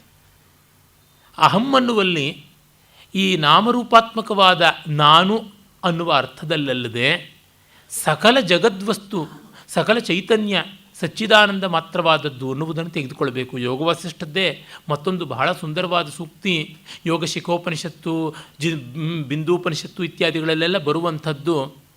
ಅಸ್ತಿ ಭಾತಿ ಪ್ರಿಯಂ ನಾಮ ರೂಪಮಿತ್ಯಂಶ ಪಂಚಕಂ ಆದಿತ್ರಯಂ ಬ್ರಹ್ಮಣಸ್ಯಾತ್ ದ್ವಿತಯಂ ಜಗತಸ್ಥತ ಅಂತ. ಅಸ್ತಿ ಭಾತಿ ಪ್ರಿಯಂ ಸತ್ ಚಿತ್ ಆನಂದ ಮತ್ತು ನಾಮ ರೂಪ, ನೇಮ್ ಆ್ಯಂಡ್ ಫಾರಮ್ ಅಂತೀವಲ್ಲ, ಇವು 5 ಒಟ್ಟು ಇರುವಂಥದ್ದು. ಮೊದಲ 3 ಬ್ರಹ್ಮಸ್ವರೂಪವಾದರೆ ಇನ್ನು ಉಳಿದೆರಡು ಜಗತ್ಸ್ವರೂಪ ಅಂತ ಕರೆಯುವಂಥದ್ದು. ಈ ಕಾರಣದಿಂದಲೇ ಈ ಅಹಂ ಅನ್ನುವಂಥದ್ದನ್ನು ಈ ಅರ್ಥದಲ್ಲಿ ತೆಗೆದುಕೊಳ್ಳಬೇಕು, ಬೇರೆ ಯಾವ ಅರ್ಥದಲ್ಲಿಯೂ ಅದಕ್ಕೆ ಪರಮಾರ್ಥವಿಲ್ಲ, ಅದು ಅಪಾಯಕಾರಿ ಅಂತ. ಡಿ ವಿ ಜಿಯವರು ಜ್ಞಾಪಕಶಕ್ತಿ ಶಾಲೆಯಲ್ಲಿ ಒಂದು ಕಡೆಗೆ ಬರುತ್ತಾರೆ. ಅವರು ಒಬ್ಬರು ಸಾಧುಗಳು, ಸಜ್ಜನರೊಬ್ಬರು ವಾಸುದೇವ ಶರಣಂ ಅಂತ ಹೇಳ್ತಾ ಇದ್ರಂತೆ. ಅಲ್ಲ, ವಾಸುದೇವ ಶರಣಂ ಮಮ ಅಂತ ಅಲ್ವಾ ಅದು ಪೂರ್ತಿ ವಾಕ್ಯ, ಅಂದರೆ ಅದನ್ನು ಬಿಡಬೇಕು ಅಂತಲೇಪ್ಪ ಇದನ್ನು ಹೇಳ್ತಾ ಇರೋದು ಅಂತಂದ್ರಂತೆ. ಅಂದರೆ ವಾಸುದೇವ ಶರಣಂ ಮಮ ಅಂತಲ್ಲ, ಶರಣಂ ಅಂತನ್ನುವುದನ್ನಷ್ಟೇ ಇಟ್ಟುಕೊಳ್ಬೇಕಾದ್ದು, ಬೇರೆದು ಅಲ್ಲ ಅಂತನ್ನುವ ರೀತಿಯಲ್ಲಿ ಈ ಅರ್ಥದಲ್ಲಿ ಅಹಂಕಾರವನ್ನು ತೊರೆಯಬೇಕಾದದ್ದು. ನಾನು ಹೋದರೆ ಹೋದೇನು ಅಂತನ್ನುವ ಕನಕದಾಸರ ಮಾತಾದರೂ ಈ ಅರ್ಥದಲ್ಲಿಯೇ ಇರುವಂಥದ್ದು. ಅಂದರೆ ಯಾವುದನ್ನು ದ್ವೈತ ಪರಿನಿಷ್ಠಿತವಾಗಿ ಹೇಳುತ್ತದೆಯೋ ಅದನ್ನೇ ಅದ್ವೈತ ಕೂಡ ತಿಳಿಸುವಂಥದ್ದು ಅನ್ನುವುದು ನಮಗೆ ಗೊತ್ತಾಗುತ್ತದೆ. ಆಮೇಲೆ ಪ್ರಸಿದ್ಧವಾದ ಉಪನಿಷತ್ತುಗಳಲ್ಲಿ ಬರುವಂಥ ಮಾತು, ಗೀತೆಯಲ್ಲಿ ಬರುವ ಮಾತು ಆಗಿದೆ. ಎಲ್ಲದರೊಳಗೆ ತನ್ನದರೊಳಗೆ ಎಲ್ಲವನ್ನು ಕಾಣುವಂಥದ್ದು ಅನ್ನುವ ಸರ್ವಭೂತೇಷು ಚಾತ್ಮಾನಂ ಸರ್ವಭೂತಾನಿ ಚಾತ್ಮನಿ ಈಕ್ಷತೆ ಯೋಗಯುಕ್ತಾತ್ಮ ಸರ್ವತ್ರ ಸಮದರ್ಶನ ಅನ್ನುವುದು ಗೀತಾವಾಕ್ಯ. ಉತ್ತರಾರ್ಧದಲ್ಲಿ ಯದಾ ಪಶ್ಯತ್ಯಭೇದೇನ ತದಾ ಜೀವೋ ವಿಮುಚ್ಯತೆ ಅನ್ನುವ ಸಿದ್ಧಾಂತವನ್ನೇ ಹೇಳಿದೆ. ಹೀಗೆ ಯಾವಾಗ ಜೀವವು ನೋಡುತ್ತದೆಯೋ ಆಗ ಅದಕ್ಕೆ ಬಿಡುಗಡೆ ಬಂದಿದೆ ಅನ್ನುವಂಥದ್ದು. ರಾಮಕೃಷ್ಣರಿಗೆ ಗಂಟಲಿನ ಕ್ಯಾನ್ಸರ್ ಆಗಿ ಆಹಾರ ಸ್ವೀಕಾರದ ಸ್ಥಿತಿಯಲ್ಲಿ ಇಲ್ಲದೇ ಇದ್ದಾಗ ಶಿಷ್ಯರೆಲ್ಲ ತುಂಬ ಬೇಡಿಕೊಂಡ್ರು, ಕಾಳಿ ಮಾತೆಯನ್ನು ಕೇಳಿಕೊಳ್ಳಿ, ನಿಮಗೆ ಗಂಟಲು ಸ್ವಲ್ಪ ಆಹಾರ ಇಳಿಯೋಷ್ಟು, ಗಂಜಿ ಇಳಿಯೋಷ್ಟಾದರೂ ಆಗಲಿ ಅಂತ. ಎಂದಿಗೂ ತಮಗಾಗಿ ಕೇಳಿಕೊಳ್ಳದೆ ಇದ್ದವರು ಕೇಳಿಕೊಳ್ತಾರೆ, ಮತ್ತು ಗೊಳೋ ಅಂತ ಅಳ್ತಾರೆ. ಯಾಕೆ ಅಳ್ತಾ ಇದ್ದೀರಾ ಅಂದರೆ, ಇಷ್ಟು ಬಾಯಿಂದ ತಿಂತಾ ಇದ್ದೀಯಾ, ಈ ಬಾಯಿಂದಲೇ ತಿನ್ನಬೇಕು ಅಂತ ಆಸೆ ಪಡ್ತೀಯಲ್ಲ ಅಂತ ಛೀಮಾರಿ ಹಾಕಿದ್ಲು ತಾಯಿ ಅಂತ. ಯಾವ ಉನ್ನತವಾದ ಮಟ್ಟದ್ದು ಇದು ಸರ್ವಭೂತಸ್ಥಮಾತ್ಮಾನಂ ಸರ್ವಭೂತಾನಿ ಚಾತ್ಮನಿ ಅನ್ನುವಂಥ ದೃಷ್ಟಿ. ಮತ್ತು ಮುಕ್ತಿಯ ಬಗೆಗೆ ಬಹಳ ಚೆನ್ನಾದ ಮಾತನ್ನು ಹೇಳುತ್ತದೆ. ಮುಕ್ತಿಯನ್ನು ಸಾಮಾನ್ಯವಾಗಿ ನಾವು ಸದೇಹ ವಿದೇಹ ಅಂತ ಎರಡಾಗಿ ವಿಭಾಗ ಮಾಡುವುದನ್ನು ಯೋಗ ವಾಸಿಷ್ಠವು ಒಪ್ಪುತ್ತದೆ. ದ್ವಿವಿಧ ಮುಕ್ತತಾ ಲೋಕೆ ಸಂಭವತ್ಯನಘಾಕೃತೆ ಸದೇಹೈಕಾ ವಿದೇಹಾನ್ಯ ವಿಭಾಗೋಯಂ ತಯೋಶೃಣು ಅಂತ ಹೇಳಿ, ಇದ್ದಾಗಲೇ ಮುಕ್ತಿ, ದೇಹ ಅಳಿದ ಮೇಲೆ ಮುಕ್ತಿ ಅಂತ ಎರಡು ಬಗೆಯಲ್ಲಿ ಉಂಟು. ಇದು ಸದ್ಯೋ ಮುಕ್ತಿ ಅಂತ, ಮತ್ತು ಅದು ಗೌಣ ಮುಕ್ತಿ ಅಂತಲೂ ಕೂಡ ಕರೀತಾರೆ. ಮುಖ್ಯವಾದಂಥದ್ದು ಇದು ಬದುಕಿದ್ದಾಗಲೇ ಆಗಬೇಕಾದದ್ದು ಅಂತ. ಹಲ್ಲಿದ್ದಾಗ ಎಲ್ಲ ರುಚಿ ರುಚಿಯಾದ ಚಕ್ಕಲಿ ಕೋಡುಬಳೆ ತಿನ್ನಬೇಕು. ಬೊಚ್ಚು ಬಾಯಿ ಆದಮೇಲೆ ಕುಟ್ಟಾಣಿಯಲ್ಲಿ ಕುಟ್ಟಿಕೊಂಡು ಮಿಕ್ಸಿನಲ್ಲಿ ಪುಡಿ ಮಾಡಿಕೊಂಡು ತಿಂದರೆ ಏನೂ ಅಂಥ ರುಚಿ ಇರೋದಿಲ್ಲ. ದೀರ್ಘ ಶಷ್ಕುಲಿ ಭಕ್ಷಣ ನ್ಯಾಯ ಅಂತಲೇ ಉಂಟಲ್ಲ. ಅಲ್ಲಿ ಪಂಚೇಂದ್ರಿಯಗಳಿಗೆ ತೃಪ್ತಿಯಾಗುವಂತೆ ತಿನ್ನಬೇಕು ಅಂತ ತಾನೆ. ಆ ಗರಿಗರಿಯಾದ ಚಕ್ಕಲಿ ಕಟಕಲಾಗಿರುವಂಥದ್ರ ಬಗ್ಗೆ ಅಲ್ಲ, ಮತ್ತು ಕಪ್ಪಿಗೆ ಸೀಯುವಂತೆ ಬೇಯಿಸಿರ್ತಕ್ಕಂಥದ್ದು ಅಲ್ಲ. ಬೆಳ್ಳಗಿದ್ದರೂ ಬೆಂದಿರಬೇಕು, ಚೆನ್ನಾಗಿ ಬೆಂದಿದ್ದರೂ ನುರುಗಾಗಿರಬೇಕು. ಅದಕ್ಕೆ ಹಿಂಗು ಮತ್ತು ಒಂದಿಷ್ಟು ಗಸಗಸೆ, ಒಂದಿಷ್ಟು ಎಳ್ಳು ಮತ್ತು ಒಂದಿಷ್ಟು ಜೀರಿಗೆ, ಇವೆಲ್ಲ ಪರಿಮಳಕಾರಕವಾದ ದ್ರವ್ಯಗಳು, ರುಚಿಕಾರಕವಾದವು ಸೇರಿರಬೇಕು. ಚೆನ್ನಾಗಿ ಹುರಿದಂಥ ಉದ್ದಿನಬೇಳೆಯನ್ನೇ ಹಾಕಿರಬೇಕು. ಅದಕ್ಕೆ ಚೆನ್ನಾಗಿ ಬೆಣ್ಣೆ ಹಾಕಿಯೇ ಕಲಸಿರಬೇಕು. ಅದನ್ನು ಸಣ್ಣ ಕಾವಿನಲ್ಲಿ ಕಾಯಿಸಬೇಕು. ಈ ಥರದ್ದೆಲ್ಲ ಮಾಡಿದ್ರೆ ಅದಕ್ಕೊಂದು ಹದ ಬರ್ತದೆ. ಮತ್ತು ಆ ಹಿಟ್ಟನ್ನು ಮಿಷನ್ನಲ್ಲಿ ಹಾಕಿಸ್ತಕ್ಕಂಥದ್ದೆಲ್ಲ ಮನೆಯೊಳಗೆ ಮಿಕ್ಸಿನಲ್ಲಿ ಬೀಸಬೇಕು. ಯಾವುದೇ ಬೇರೆ ಹಿಟ್ಟುಗಳ ಸಾಂಕರ್ಯ ಆಗದಂತೆ ನೋಡಿಕೊಳ್ಬೇಕು. ಮತ್ತು ಒಳ್ಳೆ ಹೊಸ ಅಕ್ಕಿನೇ ಬಳಸಬೇಕು. ಹಳೆ ಅಕ್ಕಿ ಬಳಸಿದ್ರೆ ಅದು ಮುರಿದು ಹೋಗಿಬಿಡ್ತದೆ. ಎಣ್ಣೆಯಲ್ಲಿ ಹಾಕಿದ ತಕ್ಷಣವೇ BJP ಗೌರ್ಮೆಂಟಿನ ಒಗ್ಗಟ್ಟಿನ ತರಹ ಆಗಿಬಿಡ್ತದೆ, ದಿಕ್ಕಾಪಾಲಾಗಿ ಪುಡಿ ಪುಡಿ ಆಗಿಬಿಡ್ತದೆ. ಹಾಗಲ್ಲದೆ ಅಖಂಡವಾಗಿ ಅವಿಚ್ಛಿನ್ನವಾಗಿ ಉಳಿಯಬೇಕು, ಕಾಂಗ್ರೆಸ್ಸಿಗರ ಒಗ್ಗಟ್ಟಿನ ಹಾಗಿರಬೇಕು ಅಂತಂದರೆ ಈ ತರಹ ಹೊಸ ಅಕ್ಕಿಯಲ್ಲಿ ಮಾಡಬೇಕು. ಮತ್ತು ಅದನ್ನು ಚೆನ್ನಾಗಿ ತೊಳೆದು ಬಿಸಿಲಿನಲ್ಲಿ ಇಲ್ಲದೆ ನೆರಳಿನಲ್ಲಿ ಆರು ಹಾಕಬೇಕು. ಮತ್ತು ಅದನ್ನಿಷ್ಟು ಬೆಚ್ಚಗೆ ಮಾಡಿ ಉದ್ದಿನಬೇಳೆಯನ್ನು ಚೆನ್ನಾಗಿ ಹುರಿದು ಮತ್ತೆ ಬೀಸಬೇಕು. ಅದಕ್ಕೆ ಪ್ರಪೋರ್ಷನ್ ಬೇರೆ ಇದೆಯಲ್ಲ, 1:2 ಅನ್ನುವಂಥ ಲೆಕ್ಕ ಉಂಟು. ಹೀಗೆಲ್ಲ ಮಾಡಿಕೊಂಡು ಚಕ್ಕಲಿ ಮಾಡಬೇಕು. ಹಾಗೆ ಮಾಡಿದ ಚಕ್ಕಲಿ ತಿನ್ನುವಾಗ ದೀರ್ಘಶಷ್ಕುಲಿ ಭಕ್ಷಣ ನ್ಯಾಯ, ಇಲ್ಲದೇ ಇದ್ದರೆ ಇಲ್ಲ, ಅನ್ಯಾಯ ಆಗುತ್ತದೆ. ಆ ಒಂದು ಮುಳ್ಳು ನಾಲಿಗೆಯನ್ನು ಚುಚ್ಚದೆ ಹಿತವಾದ ಆಕ್ಯುಪ್ರೆಷರ್ ಮಾಡುತ್ತದೆ ನಾಲಿಗೆಗೆ. ಅದರಿಂದ ಸ್ಪರ್ಶ ಸುಖ, ಮತ್ತು ಅದು ಗರಿಗರಿಯಾದ ಕರುಂ ಶಬ್ದದಿಂದ ಶ್ರವಣೇಂದ್ರಿಯ ಸುಖ, ಅದರ ರಮಣೀಯವಾದ ಸುದರ್ಶನ ಚಕ್ರ ಪ್ರತಿಮವಾದ ಆಕೃತಿಯಿಂದ ನಯನೇಂದ್ರಿಯ ಸುಖ, ಅದಕ್ಕೆ ಹಾಕಿರ್ತಕ್ಕಂಥ ಹಿಂಗು ಜೀರಿಗೆ ಇತ್ಯಾದಿಗಳ ಪರಿಮಳ ದ್ರವ್ಯದಿಂದ ತುಪ್ಪದಿಂದ ಬರತಕ್ಕಂಥ ಒಂದು ಪರಿಮಳ, ಅದು ಘ್ರಾಣೇಂದ್ರಿಯಕ್ಕೆ, ಮತ್ತು ಅದು ನಾಲಿಗೆಗಂತೂ ಕೊಡುವಂಥ ರುಚಿಯ ಸುಖ ಇದ್ದೇ ಇದೆ. ಹೀಗಾಗಿ ಜೀವನ್ಮುಕ್ತಿ ಅಂದರೆ ಇವನ್ನೆಲ್ಲ ಅನುಭವಿಸುವುದಕ್ಕೆ ನಾಲಿಗೆ, ಹಲ್ಲು, ಕಣ್ಣು, ಕಿವಿ ಎಲ್ಲ ಸರಿಯಾಗಿದ್ದಾಗ, ಇಡೀ ದೇಹ ಚೆನ್ನಾಗಿದ್ದಾಗ ಅನುಭವಿಸುವಂಥ ಸುಖ ಇದ್ದಂತೆ ಅಂತ. ಹಾಗೆ ಜೀವನ್ಮುಕ್ತಿ. ಹಾಗೆ ದೇಹವೇ ಇಲ್ಲದೇ ಇದ್ದಾಗ ಎಲ್ಲವೂ ಘಟಾಕಾಶ ಮಹಾಕಾಶದಲ್ಲಿ ಬೆರೆತಂಥ ಸ್ಥಿತಿ. ಇಲ್ಲೆರಡರಲ್ಲಿ ಭೇದ ಇಲ್ಲ. ಇದು ದೊಡ್ಡದು, ವಿದೇಹ ಮುಕ್ತಿಯೇ ದೊಡ್ಡದು, ಜೀವನ್ಮುಕ್ತಿ ಕೀಳಾದದ್ದು, ಅವಿದ್ಯಾಲೇಶ ಉಂಟು, ಪ್ರಾರಬ್ಧ ಉಂಟು ಅಂತನ್ನುವುದನ್ನು ಯೋಗವಾಸಿಷ್ಠ ಒಪ್ಪಲ್ಲ. ರಮಣ ಮಹರ್ಷಿಗಳು ಆ ದೃಷ್ಟಿಯನ್ನು ಮತ್ತೆ ಮತ್ತೆ ಹೇಳ್ತಾ ಇದ್ದವರು. ಅವರು ಯೋಗವಾಸಿಷ್ಠ ಬಹಳ ಪ್ರಿಯವಾಗಿದ್ದದ್ದು ಹೌದು. ನ ಮನಾಗಪಿ ಭೇದೋಸ್ತಿ ಸದೇಹ ದೇಹ ಮುಕ್ತಯೋ ಸಸ್ಪಂದೋಪ್ಯಥ ವಾಸ್ಪಂದೋ ವಾಯುರೇವ ಯಥಾನಿಲ. ಗಾಳಿ ಬೀಸ್ತಾ ಇದೆ ಅಂತ ಅನ್ನಿಸ್ದಾಗಲೂ ಬೀಸದೇ ಇದ್ದಾಗಲೂ ಇದ್ದೇ ಇರುತ್ತೆ, ನಾವು ಉಸಿರಾಡ್ತಾನೇ ಇರ್ತೀವಿ. ಅಲ್ಲಿ ಹೇಗೆ ಭೇದ ಇಲ್ಲವೋ ಹಾಗೆ ಜೀವನ್ಮುಕ್ತಿಗೂ ವಿದೇಹ ಮುಕ್ತಿಗೂ ಭೇದ ಮತ್ತು ತರತಮ ಶ್ರೇಣಿಯನ್ನು ಕಲ್ಪಿಸುವುದು ಅಲ್ಲ ಅಂತಿದೆ. ಈ ದೃಷ್ಟಾಂತವೇ ತುಂಬ ರಮಣೀಯವಾಗಿದೆ. ಈ ಕೊಠಡಿಯಲ್ಲಿ ಈಗ ನನ್ನ ಬಳಿಯಲ್ಲಂತೂ ಗಾಳಿಗೆ ಯಾವ ಸ್ಪಂದ ಇದ್ದಂತೆ ತೋರಲ್ಲ, ಆದರೆ ಉಸಿರಾಟಕ್ಕೆ ಯಾವ ತೊಂದರೆಯೂ ಆಗ್ತಾ ಇಲ್ಲ. ಈ ರೀತಿಯಾದಂಥದ್ದು ವಿದೇಹ ಮುಕ್ತಿ. ಹಾಗೆ ಗಾಳಿ ಬೀಸ್ತಾ ಇದೆ, ನಾವು ಉಸಿರು ಆಡ್ತಾ ಇದ್ದೀವಿ ಅನ್ನುವಂಥದ್ದು ಸದೇಹ ಮುಕ್ತಿ. ಅಂದರೆ ದೇಹ ತೋರ್ತಾ ಇದೆ ಅಂದರೆ ಮಿಕ್ಕವರಿಗೆ ದೇಹ ಕಾಣಿಸ್ತಾ ಇದೆ, ಜೀವನ್ಮುಕ್ತನಿಗೆ ಇದೆ ಅಂತಲ್ಲ. ಅವನದು ದಗ್ಧಪಟ ನ್ಯಾಯ. ಬಟ್ಟೆ, ಒಂದು ಬೆಳ್ಳಗಿರುವ ಬಟ್ಟೆ ಬೆಂಕಿಗೆ ತುತ್ತಾಗಿ ಬಿಳಿ ಬೂದಿಯ ರಾಶಿಯಾಗಿದೆ, ಬಟ್ಟೆಯ ಆಕಾರದಲ್ಲೇ ಇದೆ. ನೋಡೋರಿಗೆ ಬಿಳಿ ಬಟ್ಟೆ ಒಣಗಿಸಿದ್ದಕ್ಕೆ ಒಣಗೋದಕ್ಕೆ ಹಾಸಿದಂತೆ ಇದೆ, ಆದರೆ ಮುಟ್ಟಿದರೆ ಅದು ಬೂದಿ ಅಂತ ಗೊತ್ತಾಗುತ್ತದೆ. ಆ ರೀತಿಯಲ್ಲಿ ಇರ್ತಕ್ಕಂಥದ್ದು ಇದನ್ನು ಹೇಳುತ್ತದೆ. ಮತ್ತು ಮೋಕ್ಷೋಪಾಯವಾಗಿ ಜ್ಞಾನ ಒಂದೇ, ಮತ್ತಿನ್ಯಾವುದೂ ಅಲ್ಲ ಅನ್ನುವುದನ್ನು ಮತ್ತೆ ಮತ್ತೆ ಒತ್ತಿ ಹೇಳುವಂಥದ್ದು ಕಟ್ಟಕಡೆಯಲ್ಲಿ ಕೂಡ ಒತ್ತಿ ಹೇಳುತ್ತದೆ. ಕಡೆಯ ಪ್ರಕರಣದಲ್ಲಿ ಸಂಸಾರೋತ್ತರಣೆ ತತ್ರ ನಹೇತುರ್ ವನವಾಸಿತ ನಾಪಿ ಸ್ವದೇಶ ವಾಸಿತ್ವಂ ನ ಚ ಕಷ್ಟತಪಃ ಕ್ರಿಯಾ ನ ಚ ಕ್ರಿಯಾಯ ಪರಿತ್ಯಾಗೋ ನ ಕ್ರಿಯಾಯ ಸಮಾಶ್ರಯ ನಾಚಾರೇಷು ಸಮಾರಂಭ ವಿಚಿತ್ರ ಫಲಪಾಲಯ. ಯಾವುದೂ ಕೂಡ ಬೇಕಿಲ್ಲ, ಕಾಡಿಗೆ ಹೋಗಬೇಕಾಗಿಲ್ಲ, ಊರಲ್ಲೇ ಎಂಟುಕೊಳ್ಬೇಕು ಅಂತಿಲ್ಲ, ಆ ಜಪ ಈ ಹೋಮ ಇತ್ಯಾದಿಗಳು ಅಲ್ಲ, ಜ್ಞಾನವೊಂದೇ, ಇನ್ಯಾವುದೂ ಇಲ್ಲ. ಅದನ್ನೇ ಜ್ಞಾನಯುಕ್ತಿ ಪ್ಲವೇನೈವ ಸಂಸಾರಾಬ್ಧಿಂ ಸುದುಸ್ತರಂ ಮಹಾಧಿಯ ಸಮುತ್ತೀರ್ಣ ನಿಮೇಷೇಣ ರಘುದ್ವ. ಜ್ಞಾನಯುಕ್ತಿ ಎನ್ನುವ ದೋಣಿಯ ಮೂಲಕವಾಗಿ, ಜ್ಞಾನದ ದೋಣಿಯಿಂದ ಸಂಸಾರ ಸಾಗರವನ್ನು ವಿವೇಕಿಗಳಾದವರು ದಾಟ್ತಾರೆ. ಅದು ಕ್ಷಣ ಮಾತ್ರದಲ್ಲಿ ರೆಪ್ಪೆ ಮಿಟುಕಿಸುವ ಒಳಗಾಗಿ ದಾಟಿರ್ತಾರೆ. ಜ್ಞಾನವೇ ಬಹಳ ಮುಖ್ಯವಾದಂಥದ್ದು ಅನ್ನುವುದನ್ನು ಒತ್ತಿ ಹೇಳುತ್ತದೆ. ಮತ್ತು ಈ ಒಂದು ಜ್ಞಾನನಿಷ್ಠೆಯನ್ನೇ ಭಕ್ತಿ ಅಂತೀವಿ. ಭಕ್ತಿರ್ನಾಮ ಜ್ಞಾನನಿಷ್ಠಾ ಕ್ರಿಯಾ ಅಂತ ಆಚಾರ್ಯರ ಗೀತಾಭಾಷ್ಯ ವಾಕ್ಯವೂ ಹೌದು. ಮೋಕ್ಷಪ್ರಾಪ್ತವು ಭಕ್ತೇ ಅನಾವಶ್ಯಕತಾ ಅಂತ. ಹೀಗಲ್ಲದ ಭಕ್ತಿ ಬೇಡ, ಅದೊಂದು ರೀತಿಯ ಅಹಂಕಾರವನ್ನು ಅಜ್ಞಾನವನ್ನು ಹೆಚ್ಚಿಸುತ್ತದೆ. ಆತ್ಮದೇವೇತರೋ ದೇವೋ ನಾರಾಧನೀಯ ಅಂತ. ಆತ್ಮದೇವವಲ್ಲದ್ದು ಮತ್ತೊಂದು ದೇವವನ್ನು ಆರಾಧನೆ ಮಾಡಬಾರ್ದು. ಭಕ್ತಿರ್ನಾಮ ಮೋಕ್ಷ ಸಾಧನ ಸಾಮಗ್ರ್ಯಾಂ ಭಕ್ತಿರೇವ ಗರೀಯಸಿ ಸ್ವಸ್ವರೂಪಾನುಸಂಧಾನಂ ಭಕ್ತಿರಿತ್ಯಭಿಧೀಯತೆ ಸ್ವಾತ್ಮತತ್ವಾನುಸಂಧಾನಂ ಭಕ್ತಿರಿತ್ಯಪರೇ ಜಗುಹು ಅನ್ನುವಂಥದ್ದು ಶಂಕರರ ವಿವೇಕ ಚೂಡಾಮಣಿಯ ವಾಕ್ಯಗಳು. ಅಂದರೆ ಸ್ವಸ್ವರೂಪಾನುಸಂಧಾನವನ್ನೇ ಭಕ್ತಿ ಅಂತ ಹೇಳ್ತೀವಿ ಅಂತ. ಆರಾಧಯಾತ್ಮನಾತ್ಮಾನಂ ಆತ್ಮನಾತ್ಮಾನಂ ಅರ್ಚಯ ಆತ್ಮನಾತ್ಮಾನಂ ಆಲೋಕ್ಯ ಸಂತುಷ್ಟ ಸ್ವಾತ್ಮನಾತ್ಮನಿ ಅನ್ನುವ ಮಾತನ್ನು ಹೇಳುತ್ತದೆ. ಆತ್ಮದಿಂದ ಆತ್ಮನವನ್ನು ಅರ್ಚನೆ ಮಾಡು, ಆತ್ಮದಿಂದ ಆತ್ಮವನ್ನು ಅರ್ಥ ಮಾಡಿಕೊ, ಆತ್ಮದಿಂದ ಆತ್ಮವನ್ನು ಪೂಜಿಸು, ಪ್ರೀತಿಸು ಅಂತ. ಬ್ರಹ್ಮಾರ್ಪಣಂ ಬ್ರಹ್ಮಾವಿಹಿ ಬ್ರಹ್ಮಾಜ್ಞೋ ಬ್ರಹ್ಮಣಾಹುತಂ ಬ್ರಹ್ಮೈವ ತೇನ ಗಂತವ್ಯಂ ಬ್ರಹ್ಮಕರ್ಮ ಸಮಾಧಿನ ಅನ್ನುವ ಗೀತಾವಾಕ್ಯವು ಇದೇ ತಾತ್ಪರ್ಯದ್ದು. ಶಾಸ್ತ್ರಯತ್ನ ವಿಚಾರೇಭ್ಯೋ ಮೂರ್ಖಾಣಾಂ ಪ್ರಪಲಾಯಿನಾಂ ಕಲ್ಪಿತಾ ವೈಷ್ಣವೀ ಭಕ್ತಿ ಪ್ರವೃತ್ತ್ಯರ್ಥಂ ಶುಭಸ್ಥಿತವು.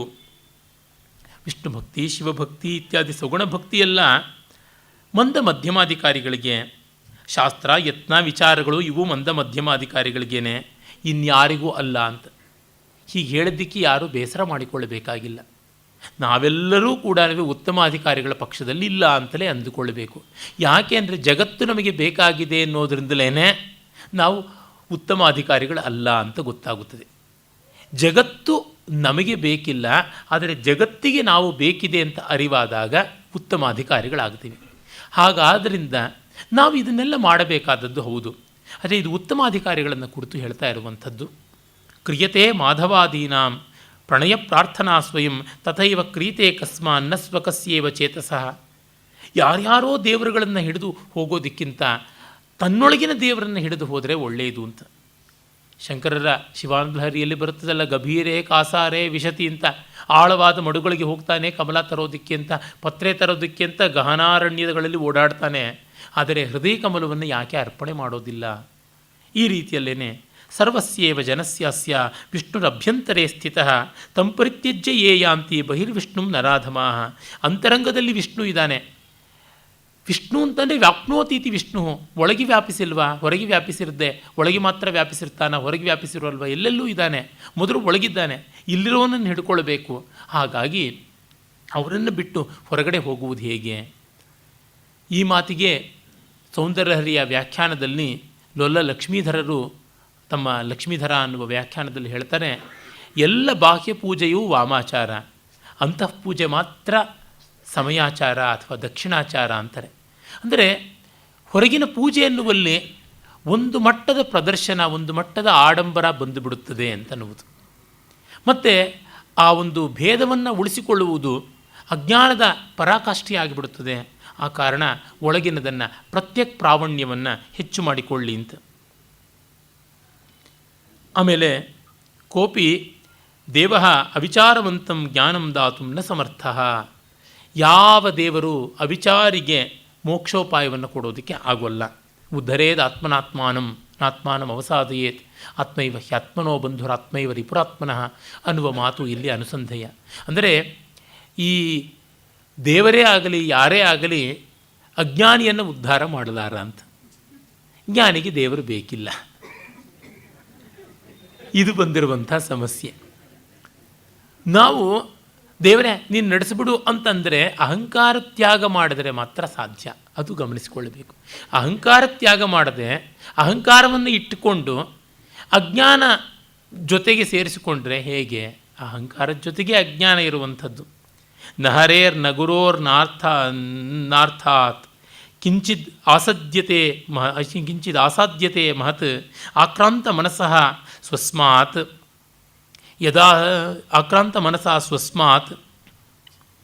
ಯದ್ಯಾಸಾದಿತಮಾತ್ಮನಃ. ಗುರುವಿನಿಂದ ಆಗಲಿ, ಹರಿಯಿಂದಲಾಗಲಿ, ಹರನಿಂದಲಾಗಲಿ, ಯಾರಿಂದಲೂ ನಮಗೆ ದಕ್ಕುವಂಥದ್ದಲ್ಲ. ಕೆಲವರಿಗೊಂದು ಭಾವನೆ, ದೇವರುಗಳನ್ನು ಆಶ್ರಯಿಸಬೇಡಿ, ಗುರುಗಳನ್ನು ಆಶ್ರಯಿಸಿ ಅಂತ.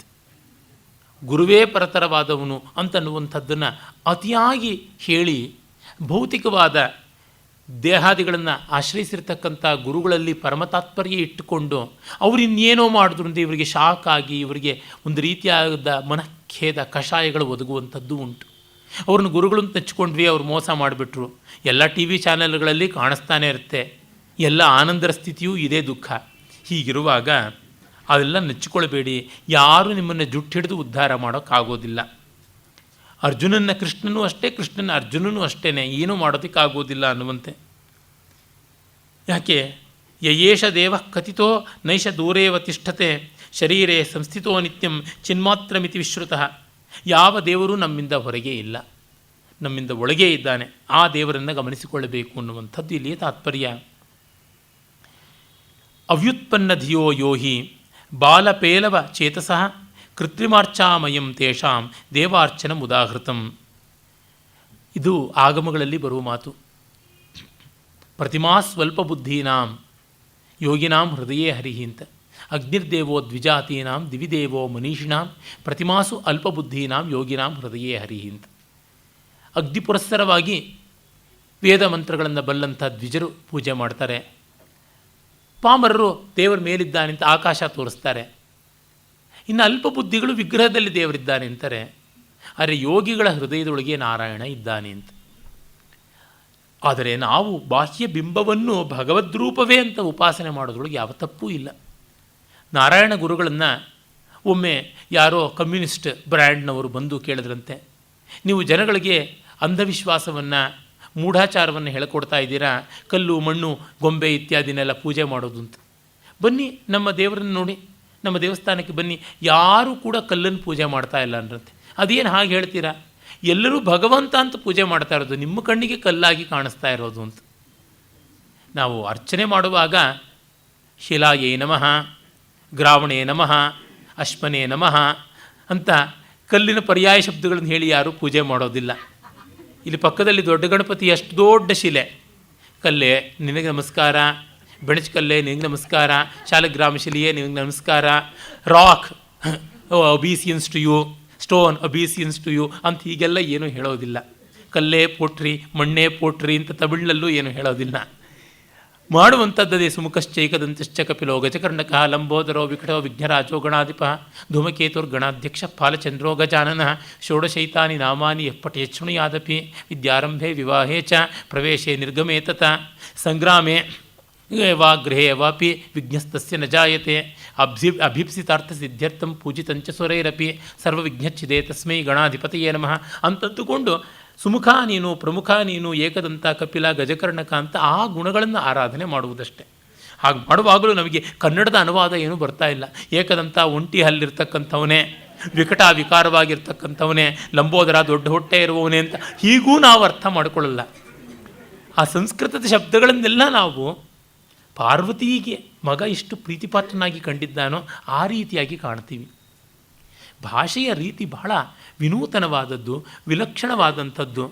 ಮಕ್ಕಳನ್ನು ಮುದ್ದು ಮಾಡುವಾಗ ನಾವು ಎಷ್ಟೆಷ್ಟು ಕೆಟ್ಟ ಕೆಟ್ಟ ಶಬ್ದಗಳನ್ನೆಲ್ಲ ಚೀ ಕಳ್ಳ ಅಂತೀವಿ, ಚೀ ಪೋಲಿ ಮುಂಡೆದೆ ಅಂತೀವಿ. ಆ ಮಕ್ಕಳೆಲ್ಲ ಅದಾಗಿದೆಯಾ? ಅಲ್ಲ. ಹೀಗೆ ಅವು ನಿಯತಿಕೃತ ನಿಯಮರಹಿತವಾಗಿ ಮಾಡುವಂಥದ್ದು ಪ್ರಾರ್ಥನೆ, ಆ ಬಗೆಯಲ್ಲಿರುವಂಥದ್ದು. ಹಾಗೆ ಮಾಡಿದ್ರೆ ಸರಿ. ಹಾಗೆ ಅಲ್ಲವಾದರೆ ಆತ್ಮಪೂಜೆಯನ್ನೇ ಕೈಗೊಳ್ಳಬೇಕು. ನ ದೀಪೇನ ನ ಧೂಪೇನ ನ ಪುಷ್ಪ ವಿಭವಾರ್ಪಣೈ ನಾನ್ನ ದಾನಾದಿದಾನೇನ ನ ಚಂದನ ವಿಲೇಪನೈ ನ ಚ ಕುಂಕುಮ ಕರ್ಪೂರೈರ್ಭೋಗೈಶ್ಚಿತ್ರೈರ್ನ ಚೇತರೈ ನಿತ್ಯಕ್ಲೇಶ ನಿತ್ಯಮಕ್ಲೇಶ ಲಭ್ಯೇನ ಶೀತಲೇನ ಅವಿನಾಶಿನ ಏಕೈನಾವ ಅಮೃತೇನೇಶ ಬೋಧೇನ ಸ್ವೇನ ಪೂಜ್ಯತೆ ಏತದೇವ ಪರಂ ಧ್ಯಾನಂ ಪೂಜೈಶೈವ ಪರಾಸ್ಮೃತ. ಪರಾಪೂಜೆಯನ್ನು ಹೇಳುತ್ತದೆ, ಬಾಹ್ಯ ಪೂಜೆಯನ್ನಲ್ಲ. ಇಲ್ಲಿ ನೋಡಿ, ನಮ್ಮಲ್ಲಿ ಎರಡನ್ನೂ ಹೇಳ್ತಾರೆ, ಎರಡನ್ನೂ ವಿಧಾಯಕ ಮಾಡ್ತಾರೆ. ಜೊತೆಗೆ ಈ ಬಾಹ್ಯ ಪೂಜೆಗಿಂತ ಅಂತಃಪೂಜೆ ಒಳ್ಳೆಯದು ಅಂತ ಹೇಳ್ತಾರೆ. ಅಂದರೆ ಎಲ್ಲ ಸಾಧಕರಿಗೆ ಬೇಕಾದ ಅವಕಾಶವನ್ನು ಕೊಟ್ಟು ನೀನು ಉತ್ತಮನಾಗಬೇಕು ಅನ್ನೋ ಕಡೆಗೆ ಹೋಗ್ತಾರೆ. ಈ ಹೊತ್ತು ಏನಾಗಿದೆ, ಬಹುತ್ವ, ಪ್ಲೂರಲಿಸಮ್ ಅನ್ನೋದನ್ನು ಹಾರ್ಪ್ ಮಾಡೋ ಭರದಲ್ಲಿ, ಕೋಲಾಹಲಿಸುವ ಭರದಲ್ಲಿ ಬಾಹ್ಯ ಪೂಜೆಯನ್ನು ಹೇಳ್ತಾ ಅಂತಃಪೂಜೆಯನ್ನು ಮರೀತಾರೆ, ಬಾಹ್ಯ ಪೂಜೆಯ ನಿಷೇಧವನ್ನು ಮರೀತಾರೆ. ಯಾಕೆಂದರೆ ಯಾರನ್ನೂ ಹರ್ಟ್ ಮಾಡಬಾರ್ದು ಅಂತ. ಮಕ್ಕಳಿಗೆ ಹೀಗೆ ಮಾಡಿ ಹಾಗೆ ಮಾಡಿ ಅಂತ ಹೇಳಬೇಡಿ, ಹೇಗೂ ಬೆಳೀಲಿ ಅಂತ. ಭೈರಪ್ಪನವರ ಕಾದಂಬರಿಗಳ ಬಗ್ಗೆ ವಿಮರ್ಶಕರು ವಿಶ್ಲೇಷಣೆ ಮಾಡ್ತಾರಲ್ಲ, ಪಾತ್ರಗಳನ್ನು ಅವರು ತಮ್ಮಂತೆ ತಾವು ಬೆಳೆಯೋದಕ್ಕೆ ಬಿಡೋದಿಲ್ಲ ಅಂತ. ಚೆಪ್ಪಲ್ಲಿ ಅಂತ ವಿಮರ್ಶಕರೊಬ್ಬರು ಬಹಳ ಚೆನ್ನಾಗಿದ್ದಾರೆ. ಅವರೊಂದು ಕಡೆ ಒಂದು ಲೇಖನದಲ್ಲಿ ಬರೆದಿದ್ದರು, ಇದು ಹೇಗಿದೆ ಅಂತಂದರೆ, ಪಾತ್ರಗಳೇನು ಬೀದಿ ಬಿಕಾರಿಗಳೇ, ಆರ್ ದಿ ಸ್ಟ್ರೀಟ್ ಅರ್ಚಿನ್ಸ್, ತಮ್ಮನ್ನು ನೀವು ಬೆಳ್ಕೊಳ್ಳಿ ಅಂತ ಪೇಪರ್ ಹಾಳೆಯನ್ನೆಲ್ಲ ತಂದು ಬೀದಿನಲ್ಲಿ ಇಟ್ಬಿಟ್ಟು ಬೆಳೀಲಿ ಪಾತ್ರಗಳು ಅಂತಂತ ನೀರು ಸುರಿದ್ರೆ ಏನು ಬೆಳೆಯುತ್ತೆ? ಕೊಚ್ಚೆ ಬೆಳೆಯುತ್ತೆ, ಕಳೆ ಬೆಳೆಯುತ್ತೆ, ಅಷ್ಟೇ. ತಾವು ಬೆಳೆಸಬೇಕಲ್ವ. ಹಾಗೆ ಮಕ್ಕಳಿಗೆ ಒಂದಿಷ್ಟು ಪಥ್ಯವನ್ನು, ಹಿತವನ್ನು ಹೇಳಲೇಬೇಕಾಗುತ್ತದೆ. ಈ ಕಾಲದಲ್ಲಿ ಸರಿ ತಪ್ಪುಗಳನ್ನು ಹೇಳೋದಕ್ಕೆ ಹೋದ ತಕ್ಷಣವೇ ಕೋಲಾಹಲ ಮಾಡ್ತಾರೆ. ಅದು ತುಂಬ ದೋಷಪೂರ್ಣವಾದಂಥದ್ದು. ಹಾಗಲ್ಲ, ಆಗ್ರಹ ಇರಬಾರದು ಸರಿ ತಪ್ಪುಗಳನ್ನು ಹೇಳೋದ್ರೊಳಗೆ ಅನ್ನೋದು ಸರಿಯೇ. ಆದರೂ ಯಾವುದನ್ನು ಹೀಗಿರಬೇಕು ಅಂತ ಹೇಳಬಾರ್ದು ಅನ್ನೋದು ತುಂಬ ದೋಷವಾಗುತ್ತದೆ. ನಮ್ಮ ಪ್ರಾಚೀನ ಪದ್ಧತಿಯಲ್ಲಿ ಈ ಔದಾರ್ಯವಿದ್ದು ವಿವೇಕವನ್ನು ಉಳಿಸಿಕೊಳ್ಳುವಂಥದ್ದಾಗುತ್ತದೆ. ಮಾಡಬೇಕಾದದ್ದು ಹೀಗೆ ಉಂಟು ಅಂತ ಬಹಳ ಕಠೋರವಾದ ನಿಯಮಗಳಿಂದ ಸಗುಣ ಸಾಕಾರವನ್ನು, ಪೂಜಾ ವಿಧಾನಗಳನ್ನು ಹೇಳಿದ್ದಾರೆ. ಜೊತೆಗೆ ಒಂದಿಷ್ಟು ಲೋಪದೋಷ ಆದರೂ ತೊಂದರೆ ಇಲ್ಲ. ಮಂತ್ರಹೀನಂ ಕ್ರಿಯಾಹೀನಂ ಭಕ್ತಿಹೀನಂ ಜನಾರ್ದನ ಯತ್ ಪೂಜಿತಂ ಮಯಾದೇವ ಪರಿಪೂರ್ಣಂ ತತಸ್ತುತೆ ಅಂತ ಹೇಳುವುದಾಗುತ್ತದೆ. 2 ಬಾಳೆಹಣ್ಣು ಇಟ್ಬಿಟ್ಟಿದ್ದೂ ಅಮೃತಖಂಡ ನಿವೇದನಂ ಸಮರ್ಪಯಾಮಿ ಅಂತ ಅನ್ನೋ ಮಟ್ಟಕ್ಕೆ, ಒಂದು ಮಂತ್ರಾಕ್ಷತೆ ಹಾಕಿಬಿಟ್ಟಿದ್ದೂ ಸಮಸ್ತ ಶಕ್ತ್ಯುಪಚಾರ ಭಕ್ತ್ಯುಪಚಾರಂ ಸರ್ವಂ ಸಮರ್ಪಯಾಮಿ ಅಂತ ಅಂದುಬಿಡ್ತೀವಿ. ಅಲ್ಲಿ ಯಾರೂ ಇರೋದಿಲ್ಲ, ನೃತ್ಯಂ ದರ್ಶಯಾಮಿ ಗೀತಂ ಶ್ರಾವಯಾಮಿ ಅಂತ ಅಂದುಬಿಡ್ತೀವಿ. ಒಂದು ಚಕ್ರವನ್ನು ಇಟ್ಟಿರೋದಿಲ್ಲ, ಗಜಾರೋಹಣಂ ಸಮರ್ಪಯಾಮಿ ರಥಾರೋಹಣಂ ಸಮರ್ಪಯಾಮಿ ಶಿಬಿಕಾರೋಹಣಂ ಸಮರ್ಪಯಾಮಿ ರಥಾರೋಹಣಂ ಸಮರ್ಪಯಾಮಿ ಅಂತೀವಿ. ಬಾಯಲ್ಲಿ ಬಣ್ಣ ಮಾಡ್ತೀವಿ, ಇದೆಲ್ಲ ಉಂಟು. ಅದೇ ತರಹ ಇವನ್ನು ಮೀರಿ ಹೋಗಬೇಕು. ಪೂರ್ಣಸ್ಯ ಆವಾಹನಂ ಕುತ್ರ ಸರ್ವಾಧಾರಸ್ಯ ಶಾಸನಂ ಸ್ವಚ್ಛಸ್ಯ ಪಾದ್യമರ್ಘ್ಯಂಚ ನಿತ್ಯತೃಪ್ತಸ್ಯ ನೈವೇದ್ಯಂ. ಇವೆಲ್ಲ ಯಾರಿಗೆ ಮಾಡೋಣ? ಎಲ್ಲ ಕಡೆ ಇದ್ದವನಿಗೆ ಆವಾಹನೆ ಹೇಗೆ ಮಾಡೋಣ? ಎಲ್ಲಕ್ಕೂ ಆಧಾರವಾದವನಿಗೆ ಆಸನ ಹೇಗೆ ಕೊಡೋಣ? ನಿತ್ಯ ಶುದ್ಧನಾದವನಿಗೆ ಅಭಿಷೇಕ, ಹಸ್ತೋದಕ, ಪಾದ್ಯ ಇವುಗಳನ್ನು ಹೇಗೆ ಕೊಡೋಣ? ನಿತ್ಯ ತೃಪ್ತನಿಗೆ ನೈವೇದ್ಯ ಹೇಗೆ? ನಿರ್ವಾಸನನಾದವನಿಗೆ ಧೂಪವನ್ನು, ಪುಷ್ಪವನ್ನು ಹೇಗೆ ಕೊಡುವಂಥದ್ದು? ಇದು ಯಾವ ರೀತಿಯಾಗಿ ನಮಗೆ ಸಾಧ್ಯವಾಗುತ್ತದೆ? ಅಲ್ಲ ಅನ್ನುವ ಭಾವದಿಂದ ಈ ಒಂದು ಪರಾಪೂಜಾ ಅಂತೀವಲ್ಲ, ನಿರ್ಗುಣ ನಿರಾಕಾರದ ಮಟ್ಟಕ್ಕೆ ಹೋಗುವಂಥದ್ದನ್ನು ಹೇಳ್ತೀವಿ. ದಾರಿದ್ರ್ಯೇಣಾಥ ರಾಜ್ಯೇನ ಪ್ರವಾಹ ಪತಿತಾತ್ಮನ ವಿಚಿತ್ರ ಚೇಷ್ಟಾ ಪುಷ್ಪೇಣ ಶುದ್ಧಾತ್ಮಾನಂ ಸಮರ್ಚಯೇತ್. ನೀವು ಬಡವರಾದರೂ ತೊಂದರೆ ಇಲ್ಲ, ರಾಜ್ಯಾದಿಗಳಿಗೆ ಅಧಿಪತಿಗಳಾದರೂ ಪರವಾಗಿಲ್ಲ, ಯಾವುದೇ ರೀತಿಯಲ್ಲಿ ಏನು ಮಾಡಿದ್ರೂ ಅದು ಅರ್ಚನೆಯಾಗುತ್ತದೆ ಅಂತ. ಹೃದ್ಗುಹಾವಾಸಿ ಚಿತ್ತತ್ವಂ ಮುಖ್ಯಂ ಸಾನಾತನಂ ವಪುಃ ಶಂಖಚಕ್ರ ಗದಾಹಸ್ತೋ ಗೌಣ ಆಕಾರಾತ್ಮನಃ.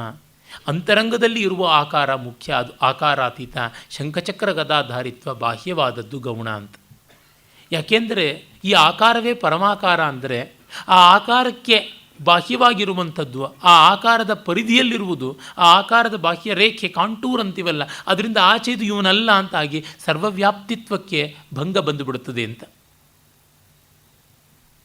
ಈ ರೀತಿ ಮತ್ತು ಯಾವ ಮತಗಳು ನಮ್ಮ ಜಗತ್ತಿನಲ್ಲಿಲ್ಲ. ಸನಾತನ ಧರ್ಮಕ್ಕೆ ಇದು ಉಂಟು. ಯೋ ಹಿ ಮುಖ್ಯಂ ಪರಿತ್ಯಜ್ಯ ಗೌಣಂ ಸಮನುಧಾವತಿ ತ್ಯಕ್ವಾ ರಸಾಯನಂ ಸಿದ್ಧಂ ಸಾಧ್ಯಂ ಸಂಸಾಧಯತ್ಯಸೌ. ಹೀಗಾಗಿ ಈ ಮುಖ್ಯವಾದದ್ದನ್ನು ಮರೆತು ಗೌಣದಲ್ಲಿ ಪ್ರಾಧಾನ್ಯ ಅಂತ ಮಾಡಿಕೊಳ್ತಾನಲ್ಲ, ಇವನು ಅಮೃತವನ್ನು ಬಿಟ್ಟು ಗಂಜಿಯನ್ನು ಬಯಸುವಂಥವನಾಗುತ್ತಾನೆ. ಇದು ಯುಕ್ತವಲ್ಲ ಅಂತನ್ನೋದನ್ನು ಈ ಒಂದು ಶಾಸ್ತ್ರ ಹೇಳುತ್ತದೆ. ಮತ್ತು ಶಾಸ್ತ್ರದ ಪ್ರಯೋಜನವಾದರೂ ಹೇಗೆ? ವರ್ಗತ್ರಯೋಪದೇಶೋ ಹಿ ಶಾಸ್ತ್ರಾದಿಶ್ವಸ್ತಿ ರಾಘವ ಬ್ರಹ್ಮಪ್ರಾಪ್ತಿ ಸ್ವವಾಚ್ಯತ್ವಾತ್ ನಾಸ್ತಿ ತಚ್ಛಾಸನೇಶ್ವಪಿ. ರಾಮನಿಗೆ ವಸಿಷ್ಠರು ಹೇಳ್ತಾ ಇದ್ದಾರೆ, ಶಾಸ್ತ್ರ ಅನ್ನುವಂಥದ್ದು ಯಾವ ಮಾತ್ರಕ್ಕೆ ಬ್ರಹ್ಮಪ್ರಾಪ್ತಿ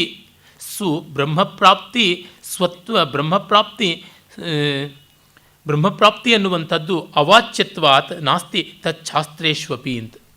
ಅಂದರೆ ಬ್ರಹ್ಮಪ್ರಾಪ್ತಿ ಅನ್ನೋದು ಮಾತಿಗೆ ಮೀರಿದ್ದಾದ್ದರಿಂದ ಶಾಸ್ತ್ರ ನಮಗೇನೂ ದೊಡ್ಡದಕ್ಕಾಗಿ ಪ್ರಯೋಜನಕ್ಕೆ ಬರೋಲ್ಲ. ಬ್ರಹ್ಮ ವಚನಾತೀತವಾದದ್ದು ಅಂತ. ಅಷ್ಟಲ್ಲದೆ ಒಂದು ಟೆಕ್ನಿಕಲ್ ಟರ್ಮ್ ಧ್ವನಿ ಅನ್ನೋ ಶಬ್ದವನ್ನೇ ಬಳಸಬಿಡುತ್ತದೆ. ಕೇವಲಂ ಸರ್ವವಾಕ್ಯಾರ್ಥೈ ಧ್ವನ್ಯಮಾನಾವಗಮ್ಯತೆ ಕಾಲಶ್ರೀ ಪ್ರಸವೇನೇವ ಸ್ವಯಂ ಸ್ವಾನುಭವೇನ ಚ ಅನ್ನುವಲ್ಲಿ ಧ್ವನ್ಯಮಾನೇನ ಅನ್ನುವ ಮೂಲಕ ಧ್ವನ್ಯಾಲೋಕದ ಬಳಿಕ ಇದು ಬಂದಿರಬೇಕು, ಅಥವಾ ಧ್ವನಿ ಸಿದ್ಧಾಂತವಾದ ಬಳಿಕ ಇದು ಬಂದಿರಬೇಕು ಈ ಗ್ರಂಥ, ಈ ಭಾಗಗಳಾದರೂ ಆಗಿರಬೇಕು ಅನ್ನುವುದು ಗೊತ್ತಾಗುತ್ತದೆ. ತಾತ್ಪರ್ಯವಿಷ್ಟೇ ಇದರೊಳಗೆ. ಜ್ಞಾನಕ್ಕೆ ಶಾಸ್ತ್ರ ತುಂಬ ಅನಿವಾರ್ಯವಾದದ್ದಲ್ಲ. ಅಂದರೆ ಯಾವುದು ಆತ್ಮಜ್ಞಾನಕ್ಕೆ, ನಿರ್ವಿಶೇಷ ಜ್ಞಾನಕ್ಕೆ, ಸವಿಶೇಷ ಜ್ಞಾನಕ್ಕೆ ಶಾಸ್ತ್ರ ಬೇಕು. ಗಣಿತ ಕಲಿಬೇಕು ಅಂದರೆ ಗಣಿತಶಾಸ್ತ್ರ ಬೇಕು, ಸಂಗೀತ ಬೇಕು ಅಂದರೆ ಸಂಗೀತಶಾಸ್ತ್ರ ಬೇಕು. ಆದರೆ ಜ್ಞಾನ ಅನ್ನೋದಕ್ಕೆ ಇಲ್ಲ ಅಂತ. ನಮಗೆ ರುಚಿ ಅನ್ನೋದಕ್ಕೆ ಯಾವುದಾದ್ರೂ ತಿಂಡಿ ತಿನ್ನೋಕ್ಕೆ ಸಾಧ್ಯವ? ಸಿಹಿ ರುಚಿ ಬೇಕು ಅಂತಂದರೆ ನಮಗೆ ಯಾವುದಾದ್ರು ಸ್ವೀಟ್ ತಿಂತೀವಿ, ಖಾರ ಬೇಕು ಅಂದರೆ ಯಾವುದಾದ್ರು ಕಾಂಡಿಮೆಂಟ್ಸ್ ಇವೆ ಅಂತೀವಿ. ಅರೆ ರುಚಿ ಬೇಕು ಅಂತಂದರೆ ನಾಲಿಗೆಯನ್ನು ಸರಿಯಾಗಿ ಇಟ್ಕೊಳ್ಬೇಕು. ನಾಲಿಗೆಯ ರುಚಿ ಕೋಶಗಳನ್ನು, ಯಾವುದನ್ನು ಟೇಸ್ಟ್ ಬಡ್ಸ್ ಅಂತೀವಲ್ಲ, ರುಚಿ ಸಂವೇದಕಗಳನ್ನು ಜಾಗೃತವಾಗಿ ಇಟ್ಟುಕೊಳ್ಬೇಕು. ನಾಲಿಗೆ ತೊಳೆದಿಟ್ಕೊಳ್ಬೇಕು. ಜ್ವರ ಬಂದಿರಬಾರ್ದು, ಅರೋಚಕ ಮಾಡಿಕೊಳ್ಳಬಾರ್ದು. ಅಷ್ಟಲ್ಲದೆ ಎಲ್ಲೆಲ್ಲೋ ಕೆಟ್ಟ ಕೆಟ್ಟ ಪದಾರ್ಥಗಳನ್ನು ತಿಂದು ನಾಲಿಗೆಗೆ ಜಡ್ಡು ಹತ್ತಿರಬಾರ್ದು. ಎಲೆ ಅಡಿಕೆ ಇತ್ಯಾದಿ ದುರಭ್ಯಾಸಗಳನ್ನು ಅಂಟಿಸಿಕೊಂಡು ನಿರಂತರ ಅದರ ಚರ್ವಣದಿಂದ ನಾಲಿಗೆಯ ಸಂವೇದನೆ ಕಳ್ಕೊಂಡಿರಬಾರ್ದು. ಅಥವಾ ಬಿಸಿ ಕಾಫಿಯೋ ಯಾವುದೋ ಕುಡಿದು ನಾಲಿಗೆ ಸುಟ್ಕೊಂಡಿರಬಾರ್ದು, ಅಥವಾ ಬಾಯಿ ಹುಣ್ಣಾಗಿರಬಾರ್ದು. ಅಂದರೆ ಎಲ್ಲವೂ ಆಭ್ಯಂತರ. ನಾಲಿಗೆ ಸರಿಯಾಗಿದ್ದರೆ ರುಚಿ ಸರಿಯಾಗಿರ್ತದೆ. ಹಾಗಾಗಿ ರುಚಿಯ ಆಸ್ವಾದನೆಗೆ ನಾವು ಸರಿಯಾಗಿರಬೇಕು. ಯಾವ ರುಚಿ ಅಂತಂದರೆ ಬಾಹ್ಯವಾದಂಥದ್ದು ಅನ್ನುವ ಅರ್ಥದಲ್ಲಿ ಇದು ಹೇಳ್ತಾ ಇದೆ. ಶಾಸ್ತ್ರಜ್ಞಾನ ಸವಿಶೇಷವಾದಂಥ ತಿಳುವಳಿಕೆಗೆ, ನಾಲೆಡ್ಜ್ ಆಫ್ ವಾಟ್ ಅನ್ನೋದಕ್ಕೆ, ನಾಲೆಡ್ಜ್ ಆ್ಯಸ್ ಇಟ್ ಈಸ್ ಅನ್ನೋದಕ್ಕೆ ಶಾಸ್ತ್ರಜ್ಞಾನವಲ್ಲ. ಮತ್ತು ಧ್ವನಿಗಾರ ಹೇಳುವಂಥ ಒಂದು ಪ್ರಸಿದ್ಧವಾದ ಕಾರಿಕೆಯನ್ನೇ ಇದು ಲಕ್ಷಿಸಿಕೊಂಡಿದೆ. ಪ್ರತೀಯಮಾನಂ ಪುನರ್ನಿದೇವ ವಸ್ತ್ವಸ್ತಿ ವಾಣೀಷು ಮಹಾಕವೀನಾಂ ಎತ್ತತ್ ಪ್ರಸಿದ್ಧಾವಯವಾತಿರಿಕ್ತಂ ವಿಭಾತಿ ಲಾವಣ್ಯಮಿವಾಂಗನಾಸು ಅನ್ನುವ ಕಾರಿಕೆ ಮೊದಲನೇ ಉದ್ಯೋತದಲ್ಲೇ ಬರುತ್ತದೆ. ಅದನ್ನು ಇದು ಕಟಾಕ್ಷಿಸಿಕೊಂಡಿದೆ ಅಂತನ್ನೋದು ಈ ಶ್ಲೋಕದಿಂದ ಗೊತ್ತಾಗುತ್ತದೆ ನೋಡಿ. ಸರ್ವಾರ್ಥಾತಿಗತಂ ಶಾಸ್ತ್ರೇ ವಿದ್ಯತೆ ಬ್ರಹ್ಮವೇದನಂ ಸರ್ವಗತಿಗತಂ ಸ್ವಚ್ಛಂ ಲಾವಣ್ಯಮಿವ ಯೋಷಿತಿ. ಎಲ್ಲ ಶಾಸ್ತ್ರವನ್ನೂ ಮೀರಿದಂಥ ಯಾವುದೋ ಒಂದು ಸ್ವಾರಸ್ಯ ಇದೆ, ಅದು ಬ್ರಹ್ಮಶಾಸ್ತ್ರ, ಅದು ಬ್ರಹ್ಮಜ್ಞಾನ, ಅದು ಬ್ರಹ್ಮ ಸಂವೇದನೆ. ಇದು ಹೇಗೆ ಅಂದರೆ ಕಣ್ಣು, ಮೂಗು, ಹಲ್ಲು, ಕೈ, ಬಾಯಿ ಅನ್ನುವ ಈ ಒಂದು ಸ್ಪಷ್ಟವಾದ ಇಂದ್ರಿಯಗಳ ಸೌಂದರ್ಯ ಸೌಷ್ಠವಗಳನ್ನು ಮೀರಿ ಹೆಣ್ಣಿನಲ್ಲಿ ಒಂದು ಅಂದ, ಗಂಡಿನಲ್ಲಿ ಆದರೂ ಒಂದು ಅಂದ ಇರುವಂತೆ. ಅಂದರೆ ವ್ಯಕ್ತಿಯಲ್ಲಿ ಎಲ್ಲ ಸರಿಯಾಗಿದ್ದರೂ ಏನೋ ಚಾರ್ಮ್ ಇಲ್ಲ, ಏನೋ ಕಳೆ ಇಲ್ಲ ಅಂತಂದುಬಿಡ್ತೀವಿ. ವಕ್ರವೆಲ್ಲರಿಗುಂಟು ವರ್ಚಸೋರೋರ್ವರ್ಗೆ ಅಂತ DVG ಹೇಳ್ತಾರಲ್ಲ, ಆ ರೀತಿಯಾಗಿ ಸಮ್ ಸ್ಟ್ರೈಕಿಂಗ್ ಥಿಂಗ್ ಅಂತಂತೀವಿ. ಅದು ಹೇಳಲಾಗದ್ದು, ಹೇಳೋಕ್ಕೆ ಸಿಗದೇ ಇರತಕ್ಕಂಥದ್ದು. ಈಲಾಗನಿ ವಿವರಿಂಪಲೇಮು ಚಾಲ ಸ್ವಾನುಭವ ವೇದ್ಯಮೇ ಅಂತ ತ್ಯಾಗರಾಜನಂದಂತೆ ಬರುತ್ತದೆ. ಅದು ಲಾವಣ್ಯ. ಆ ಲಾವಣ್ಯ ಅನ್ನುವಂಥದ್ದು ನಿರ್ದೇಶ್ಯವಲ್ಲ, ಅನಿರ್ದೇಶ್ಯ, ಅನಿರ್ವಾಚ್ಯ, ಆದರೆ ಸ್ವಸಂವೇದ್ಯ. ನೂನಂ ಮಲಂ ಪ್ರಧಾನೇನ ಕ್ಷಾಲಯಂಚಾಸ್ತ್ರರೂಪಿಣ ಪುರುಷ ಶುದ್ಧತಾಮೇತಿ ಪರಮಾಂ ವಸ್ತುಶಕ್ತಿತಃ. ಇನ್ನು ಶಾಸ್ತ್ರ ಅನ್ನುವುದು ಹೊರಗಿರುವ ಕೊಳೆಯನ್ನು ತೊಳೆಯೋದಕ್ಕೆ ಆಗುತ್ತದೆ.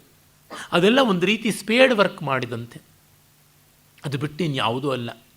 ಪಾತಿ ಮಾಡಿದ್ರೇ ಗಿಡ ಬೆಳೆಯೋದು ಅಂತಲ್ಲ, ಬೀಜ ಬಿತ್ತಿದರೆ ಗಿಡ ಬೆಳೆಯೋದು. ಪಾತಿ ಅನುಕೂಲಿಸಿತು. ಲೋಷ್ಟೇನ ಲೋಷ್ಟಂ ಸಲಿಲೆ ಕ್ಷಾಲಯನ್ ಬಾಲಕೋ ಯಥಾ ಕ್ಷಯೇಣ ಲೋಷ್ಟಯೋರ್ ಹಸ್ತನೈರ್ಮಲ್ಯಂ ಲಭತೆ ಪರಾಂ ತಥಾ ಶಾಸ್ತ್ರವಿಕಲ್ಪೌಘೈ ವಿಕಲ್ಪಾಂಶ್ಚೇತನಾತ್ ಬುಧಃ ಕ್ಷಾಲಯನ್ ಸ್ವವಿಚಾರೇಣ ಪರಮಾಂ ಯಾತಿ ಶುದ್ಧತಾಂ. ಹೇಗೆ ಕೈಗೆ ಮಣ್ಣಾಗಿದ್ದರೆ, ಕೊಳೆಯಾಗಿದ್ದರೆ ಮತ್ತೊಂದು ಕೊಳೆಯ ಪದಾರ್ಥವನ್ನು, ಅಂದರೆ ಸೋಪನ್ನು ಮತ್ತೊಂದು ಮಣ್ಣಿನ ಮುದ್ದೆಯನ್ನು ತೆಗೆದುಕೊಂಡು ಎರಡನ್ನೂ ಉಜ್ಜಿಕೊಳ್ಳುವ ಹಾಗೆ, ಪಾತ್ರೆ, ಅಡುಗೆ ಪಾತ್ರೆ ಕೊಳೆಯಾಗಿದ್ದರೆ ಅದಕ್ಕೆ ಮತ್ತೆ ಬೂದಿಯನ್ನು, ಮಣ್ಣು ಪುಡಿಯನ್ನು, ನಿರ್ಮಾ ಇತ್ಯಾದಿಗಳು ಮತ್ತೊಂದು, ಅಥವಾ ನಾವು ನೋಡುವಂತೆ ಸಬೀನಾ, ಇವುಗಳೆಲ್ಲ ಮಣ್ಣೆ, ಅದಕ್ಕೆ ಒಂದಿಷ್ಟು ಬೇರೆ ಪದಾರ್ಥಗಳನ್ನು ಸೇರಿಸಿರ್ತಾರೆ. ಹಾಗೆ ಉಜ್ಜಿ ಎರಡನ್ನೂ ತೆಳೆಯುವ ರೀತಿಯಲ್ಲಿ ಈ ಬಾಹ್ಯವಾದ ಶಾಸ್ತ್ರಗಳು, ಪೂಜೆಗಳು ಒಂದು ಮಟ್ಟದ ಚಿತ್ತಶುದ್ಧಿಯನ್ನು ಉಂಟು ಮಾಡೋದಕ್ಕಷ್ಟೇ ಹೊರತು ಪರಮಾರ್ಥಕ್ಕೆ ಅಲ್ಲ ಅಜ್ಞಾತಾರಂ ವರಂ ಮನ್ಯೆ ನ ಪುನರ್ಜ್ಞಾನಬಂಧುತಾಂ ವ್ಯಾಚಷ್ಟೇ ಯಃ ಪಠತಿ ಚ ಶಾಸ್ತ್ರಂ ಭೋಗಾಯ ಶಿಲ್ಪಿವತ್ ಯತತೆ ನತ್ವನುಷ್ಠಾನೆ ಜ್ಞಾನಬಂಧುಸ್ಸ ಉಚ್ಯತೆ ಕರ್ಮಸ್ಪಂದೇಶು ನೋ ಬೋಧ ಫಲಿತೋ ಯಸ್ಯ ದೃಶ್ಯತೆ. ಇದು ಒಂದು ಎಚ್ಚರಿಕೆಯನ್ನು ಹೇಳ್ತಾ ಇದ್ದೆ. ನನಗೆ ಅಜ್ಞಾನಿಯಾದರೂ ಮೇಲು ಅನ್ನಿಸ್ತಾನೆ, ಆದರೆ ಜ್ಞಾನಬಂಧು ಅಲ್ಲ ಅಂತ. ಬ್ರಹ್ಮಬಂಧು ಅನ್ನುವಂತೆ ಜ್ಞಾನಬಂಧು ಅನ್ನುವ ಶಬ್ದವನ್ನು ಯೋಗ ವಾಸಿಷ್ಠ ಕೊಟ್ಟಿದೆ. It's A new terminology by it self. ಸುಮ್ಮನೆ ಪುಸ್ತಕ ಓದ್ಕೊಂಡಿದ್ದಾನೆ ಹೊರತು ಆಚರಣೆಯಲ್ಲಿ ಏನೂ ಇಲ್ಲ. ಸಂವೇದನೆ ಇಲ್ಲದೆ ಇದ್ದವರಿಂದ ಏನೂ ಪ್ರಯೋಜನ ಇಲ್ಲ. ಶಾಸ್ತ್ರಂ ಪಠತಿ ಭೋಗಾಯ, ನಾನು ಓದ್ಕೊಂಡಿದ್ದೆ, ಐ ಆಮ್ ವೆಲ್ ರೆಡ್ ಅಂತಂತಾನೆ. ಆ ರೀತಿಯಾಗಿ ಶಿಲ್ಪಿವತ್ ಅಂದರೆ ಕ್ರಾಫ್ಟ್ಸ್ಮೆನ್ ತರಹ ಓದ್ಕೊಂಡಿರುವಂಥದ್ದು. ಅನುಷ್ಠಾನ ಇಲ್ಲ, ಅಂದರೆ ಅನುಭೂತಿಗೆ ಒಂದಿಷ್ಟು ಅವನು ಮುಂದಾಗಿಲ್ಲ. ಹೀಗಿರತಕ್ಕಂಥವನು ಕೂಲಿ ಕೆಲಸ ಮಾಡಿದಂತೆ. ಮತ್ತು ಅದನ್ನು ವಿಕ್ರಯ ಮಾಡಿಕೊಳ್ತಾನೆ. ಯಸ್ಯಾಗಮ ಕೇವಲ ಜೀವಿಕಾಯೇ ತಮ್ಮ ಜ್ಞಾನಪುಣ್ಯಂ ವಣಿಜಂ ವದಂತಿ ಅಂತ ಕಾಳಿದಾಸ ಹೇಳಿದಂತೆ. ವಸನಾಶನ ಮಾತ್ರೇಣ ತುಷ್ಟ ಶಾಸ್ತ್ರಫಲಾನಿ ಚ ಯೇ ಜಾನಂತಿ ಶಾಸ್ತ್ರಫಲಾನಿಯೇ ಜಾನಂತಿ ಜ್ಞಾನಬಂಧೂಸ್ತಾನ್ ವಿದ್ಯಾಶಾಸ್ತ್ರಾರ್ಥ ಶಿಲ್ಪಿನಃ. They are craftsmen of knowledge, they are knowledge traders ಅಂತ. ಅವರು ಹೊಟ್ಟೆಪಾಡಿಗೋಸ್ಕರ ಶಾಸ್ತ್ರ ಹೇಳ್ತಾ ಇದ್ದಾರೆ, ಅನುಭವದಿಂದ ಹೇಳ್ತಾ ಇಲ್ಲ.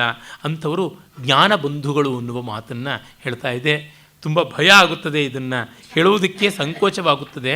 ಈ ಮಟ್ಟಕ್ಕೆ ಇದರ ಕುರಿತು ಮಾತನಾಡುವವರಿಗೆ ಇರಬೇಕಾದ ಸಿದ್ಧತೆ ಏನು ಅನ್ನುವುದನ್ನು ಎದೆಮುಟ್ಟಿ ನೋಡಿಕೊಳ್ಳುವಂತೆ ಮಾಡ್ತಾ ಇದೆ. ಅಂತರಂಗವನ್ನು ತಡವರಿಸಿಕೊಂಡು ಭಯಪಡುವಂತೆ ಮಾಡ್ತಾ ಇದೆ. ಮುಂದೆ ಒಂದು ದೇಹಶುದ್ಧಿ, ಚಿತ್ತಶುದ್ಧಿಯ ಒಂದು ಪ್ರಯತ್ನವಾಗಿ ಪ್ರಾಣಾಯಾಮವನ್ನು ವಿಸ್ತರಿಸಿ ಹೇಳುತ್ತದೆ.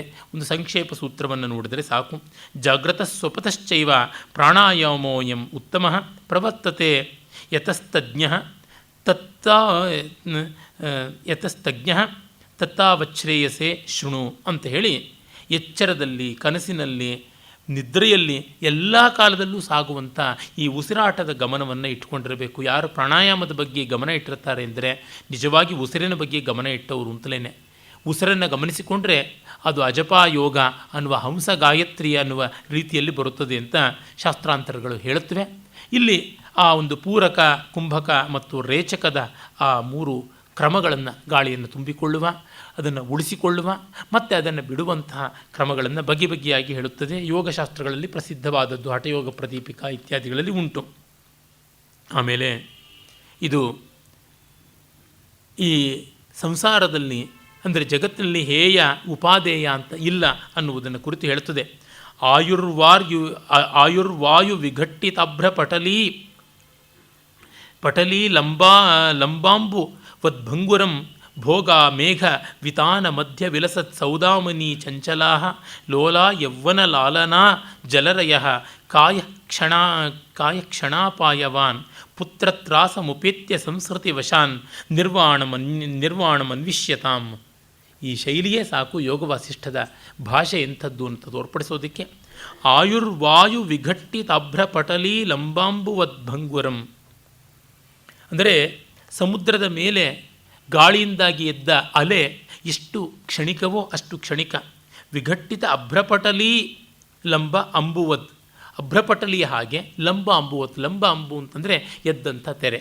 ಅಭ್ರಪಟಲಿ ಅಂದರೆ ಮೋಡ, ಗಾಳಿಗೆ ಸಿಲುಕಿದ ಮೋಡಗಳಂತೆ ಗಾಳಿಗೆ ಸಿಕ್ಕಿದ ಸಮುದ್ರದ ಅಲೆಗಳ ಹೊಯ್ದಾಟದ ಹಾಗೆ ಆಯುಷ್ಯ ಅಲ್ಪ, ಅನಿಶ್ಚಯ, ಚಂಚಲ. ಇನ್ನು ಭೋಗ ಮೇಘ ವಿತಾನ ಮಧ್ಯ ವಿಲಸತ್ ಸೌದಾಮನಿ ಚಂಚಲ.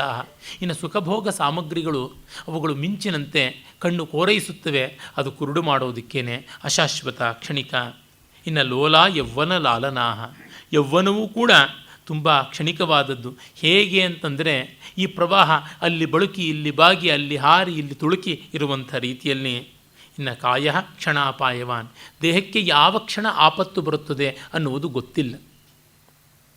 ನೀಲಕಂಠ ದೀಕ್ಷಿತ ಹೇಳ್ತಾನಲ್ಲ, ನಾಳೆ ಬೆಳಗ್ಗೆ ಕೋರ್ಟ್ನಲ್ಲಿ ಜಾಮೀನಿಗೆ ಯಾರು ಅಂತ ಯೋಚನೆ ಮಾಡ್ತಾ ಮಲಗ್ತಾನೆ. ಈ ರಾತ್ರಿ ಅವನ ಆಯುಷ್ಯಕ್ಕೆ ಜಾಮೀನು ಯಾರು? ಪ್ರತಿಭೂಹು ಶ್ವಃ ಅಧಿಕರಣ ಅಂತ ಅಂದುಕೊಳ್ತಾನೆ. ಅದ್ಯರಾತ್ರವು ಅಸ್ಯ ಸತ್ತಾಯಾಮ್, ಇವತ್ತು ರಾತ್ರಿ ಅವನ ಅಸ್ತಿತ್ವಕ್ಕೆ ಯಾರಿರ್ತಾರೆ ಅಂತ. ಹೀಗಾಗಿ ಪುತ್ರ ಅಂತ ಪ್ರೀತಿಯಿಂದ ವಸಿಷ್ಠರು ರಾಮನಿಗೆ ಸಂಬೋಧನೆ ಮಾಡ್ತಾ ಇದ್ದಾರೆ. ತ್ರಾಸಮುಪೇತ್ಯ ಸಂಸ್ಕೃತಿ ವಶಾತ್ ನಿರ್ವಾಣಂ ಅನ್ವಿಷ್ಯತಾಂ. ಹಾಗಾಗಿ ನಿರ್ವಾಣ ಅಂತಂದರೆ ಮೋಕ್ಷವನ್ನು ಕುರಿತು ಆಲೋಚನೆ ಮಾಡಬೇಕಾದದ್ದು ಪ್ರತಿಯೊಬ್ಬರ ಆದ್ಯ ಕರ್ತವ್ಯ. ಮಿಕ್ಕವಕ್ಕೆ ಆಲ್ಟರ್ನೇಟಿವ್ಸ್ ಇವೆ, ಇದಕ್ಕೆ ಇಲ್ಲ ಅಂತನ್ನೋದನ್ನು ಅಹಂಕಾರೋನ್ಮೂಲನ ಹೇಗೆ ಅಹಂ ಬೀಜಶ್ಚಿತ್ತದ್ರುಮ ಸಶಾಖಾ ಪಲ್ಲವ ಮುನ್ಮೂಲಯ ಸಮೂಲಂ ತಂ ಆಕಾಶ ಹೃದಯೋಭವ. ನೀನು ಹೃದಯವನ್ನು ಆಕಾಶ ಮಾಡಿಕೊಂಡ್ರೆ ಅಲ್ಲಿ ಯಾವ ಬೀಜವೂ ಬಿತ್ತೋಕ್ಕಾಗೋಲ್ಲ. ಅಲ್ಲಿ ಆಕಾಶ ಪುಷ್ಪ ಬೆಳೆಯಬಹುದೇ ಹೊರತುನುವೆ ನಿಜವಾದ ರಾಗದ್ವೇಷಗಳ ಪುಷ್ಪಗಳು ತನ್ಮೂಲಕ ಸುಖ ದುಃಖದ ಫಲವೂ ಬೆಳೆಯೋಕ್ಕೆ ಸಾಧ್ಯ ಇಲ್ಲ. ಆ ರೀತಿ ಮಾಡಿಕೊ, ನಿರ್ಬೀಜವಾಗಬೇಕು. ಆ ನಿರ್ಬೀಜ ಸಮಾಧಿ ಅಂತ ಯೋಗಶಾಸ್ತ್ರ ಹೇಳುವಂಥದ್ದನ್ನು ಇದು ಕಟಾಕ್ಷ ಮಾಡುತ್ತದೆ. ಹೀಗೆ ಹಲವು ಹತ್ತಾರು ಸಂಗತಿಗಳನ್ನು ಅಂತಲ್ಲ, ನೂರಾರು ಸಾವಿರಾರು ಸಂಗತಿಗಳನ್ನು ಹೇಳಿ ಕರ್ಮಯೋಗಕ್ಕೆ ಕೊನೆಯಲ್ಲಿ ಬರುತ್ತದೆ. ಅಲಬ್ಧ ಜ್ಞಾನ ದೃಷ್ಟೀನಾಂ ಕ್ರಿಯಾಪುತ್ರ ಪರಾಯಣಂ ಯಸ್ಯ ನಾಸ್ತ್ಯಂಬರಂ ಪಟ್ಟಂ ಕಂಬಲಂ ಕಿಂ ತ್ಯಜತ್ಯಸೌ. ಅಧಿಕಾರ ಭೇದದಿಂದ ನಿರ್ದಯವಾದ ಜ್ಞಾನಯೋಗ ಸಾಧ್ಯವಾಗದೇ ಇದ್ದರೆ ಕರ್ಮಯೋಗ ಮಾಡಿ, ಲೋಕಸಂಗ್ರಹ ಮಾಡಿ, ಲೋಕಪ್ರೀತಿ ಇಟ್ಟುಕೊಳ್ಳಿ, 10 ಜನಕ್ಕೆ ಬೇಕಾದವರಾಗಿ ಬಾಳಿ. ಆ ಜ್ಞಾನದೃಷ್ಟಿ ಬರದೇ ಇದ್ದರೆ ಕ್ರಿಯೆ ನಮಗೆ ಪ್ರಯೋಜನಕಾರಿ. ಯಾರಿಗೆ ಒಳ್ಳೆಯ ಬಟ್ಟೆ ಇಲ್ಲವೋ ಅವನು ಹರಕು ಬಟ್ಟೆಯನ್ನು ಬಿಡ್ತಾನೆ, ಅದನ್ನಾದರೂ ಇಟ್ಕೊಂಡಿರ್ತಾನೆ. ಹಾಗಾಗಿ ತುಪ್ಪ ಇಲ್ಲದೇ ಇದ್ದರೆ ಎಣ್ಣೆಯಾದರೂ ಬೇಡವೆ, ಹಾಲಿಲ್ಲದೇ ಇದ್ದರೆ ನೀರಾದರೂ ಬೇಡವೆ. ಈ ಕಾರಣದಿಂದ ಅವುಗಳನ್ನು ಇಟ್ಕೊಳ್ತಾನೆ. ಅಂತಸ್ಸಂತ್ಯಕ್ತ ಸರ್ವಾಶೋ ವೀತರಾಗೋ ವಿವಾಸನಃ ಬಹಿಸ್ಸರ್ವ ಸಮಾಚಾರೋ ಲೋಕೆ ವಿಹರ ರಾಘವ. ಹಾಗಾಗಿ ಒಳಗೆ ಎಲ್ಲವನ್ನ ಬಿಟ್ಟು ಹೊರಗೆ ಲೋಕಾಸಕ್ತಿ, ಒಳಗೆ ಸಕಲ ವಿರಕ್ತಿ ಅನ್ನುವಂತೆ ಬಾಳಬೇಕು. ಹೀಗೆ ಲೋಕೆ ವಿಹರ, ಲೋಕದಲ್ಲಿ ಇರಬೇಕು. ಅವರು ಕಗ್ಗದಲ್ಲಿ ಹೇಳ್ತಾರಲ್ಲ, ಬಾಳ ಹೊರೆಯ ಹೊತ್ತು ಹೊರದ ಒಲ್ ಅಂತ ತಿಮ್ಮಗುರು ಇದ್ದದ್ದು. ಆ ರೀತಿ ಬಹಿ ಕೃತ್ರಿಮ ಸಂಭ್ರಂಭೋ ಹೃದಯ ಸಂಭ್ರಂಭವರ್ಜಿತ ಕರ್ತ ಬಹಿರ ಕರ್ತ ಅಂತಹ ಲೋಕೆ ವಿಹರ ರಾಘವ. ಹೊರಗಡೆಗೆ ಸಂಭ್ರಮ ಇದ್ದು ಒಳಗಡೆಗೆ ಆ ರೀತಿ ಇಲ್ಲದೆ ಇರು ಅಂತನ್ನುವಂಥದ್ದು. ಅಂದರೆ ಲೋಕಕ್ಕಾಗಿ ಇದು ನಡೆಯಬೇಕು, ಅದು ನಡೆಯಬೇಕು. ಕೊಟ್ಟರೆ ಸಾಕು, ಬಿಟ್ಟರೆ ಬೇಡ ಅಂತೀವಲ್ಲ, ಆ ರೀತಿಯಾಗಿ ಹಾಗೆ ಬಾಳಬೇಕು. ಯಥೈವ ಕರ್ಮಕರಣೆ ಕಾಮನಾ ನಾಸ್ತಿ ಧೀಮತಾಂ ತಥೈವ ಕರ್ಮ ಸಂತ್ಯಾಗೆ ಕಾಮನಾ ನಾಸ್ತಿ ಧೀಮತಾಂ. ಹೇಗೆ ಜ್ಞಾನಿಗಳಿಗೆ ಕೆಲಸ ಮಾಡಬೇಕು ಅನ್ನೋದ್ರೊಳಗೆ ಮನಸ್ಸಿಲ್ವೋ ಹಾಗೆ ಕೆಲಸ ಬಿಡಬೇಕು ಅನ್ನೋದ್ರೊಳಗೂ ಅವರಿಗೆ ಮನಸ್ಸಿಲ್ಲ ಅಂತ.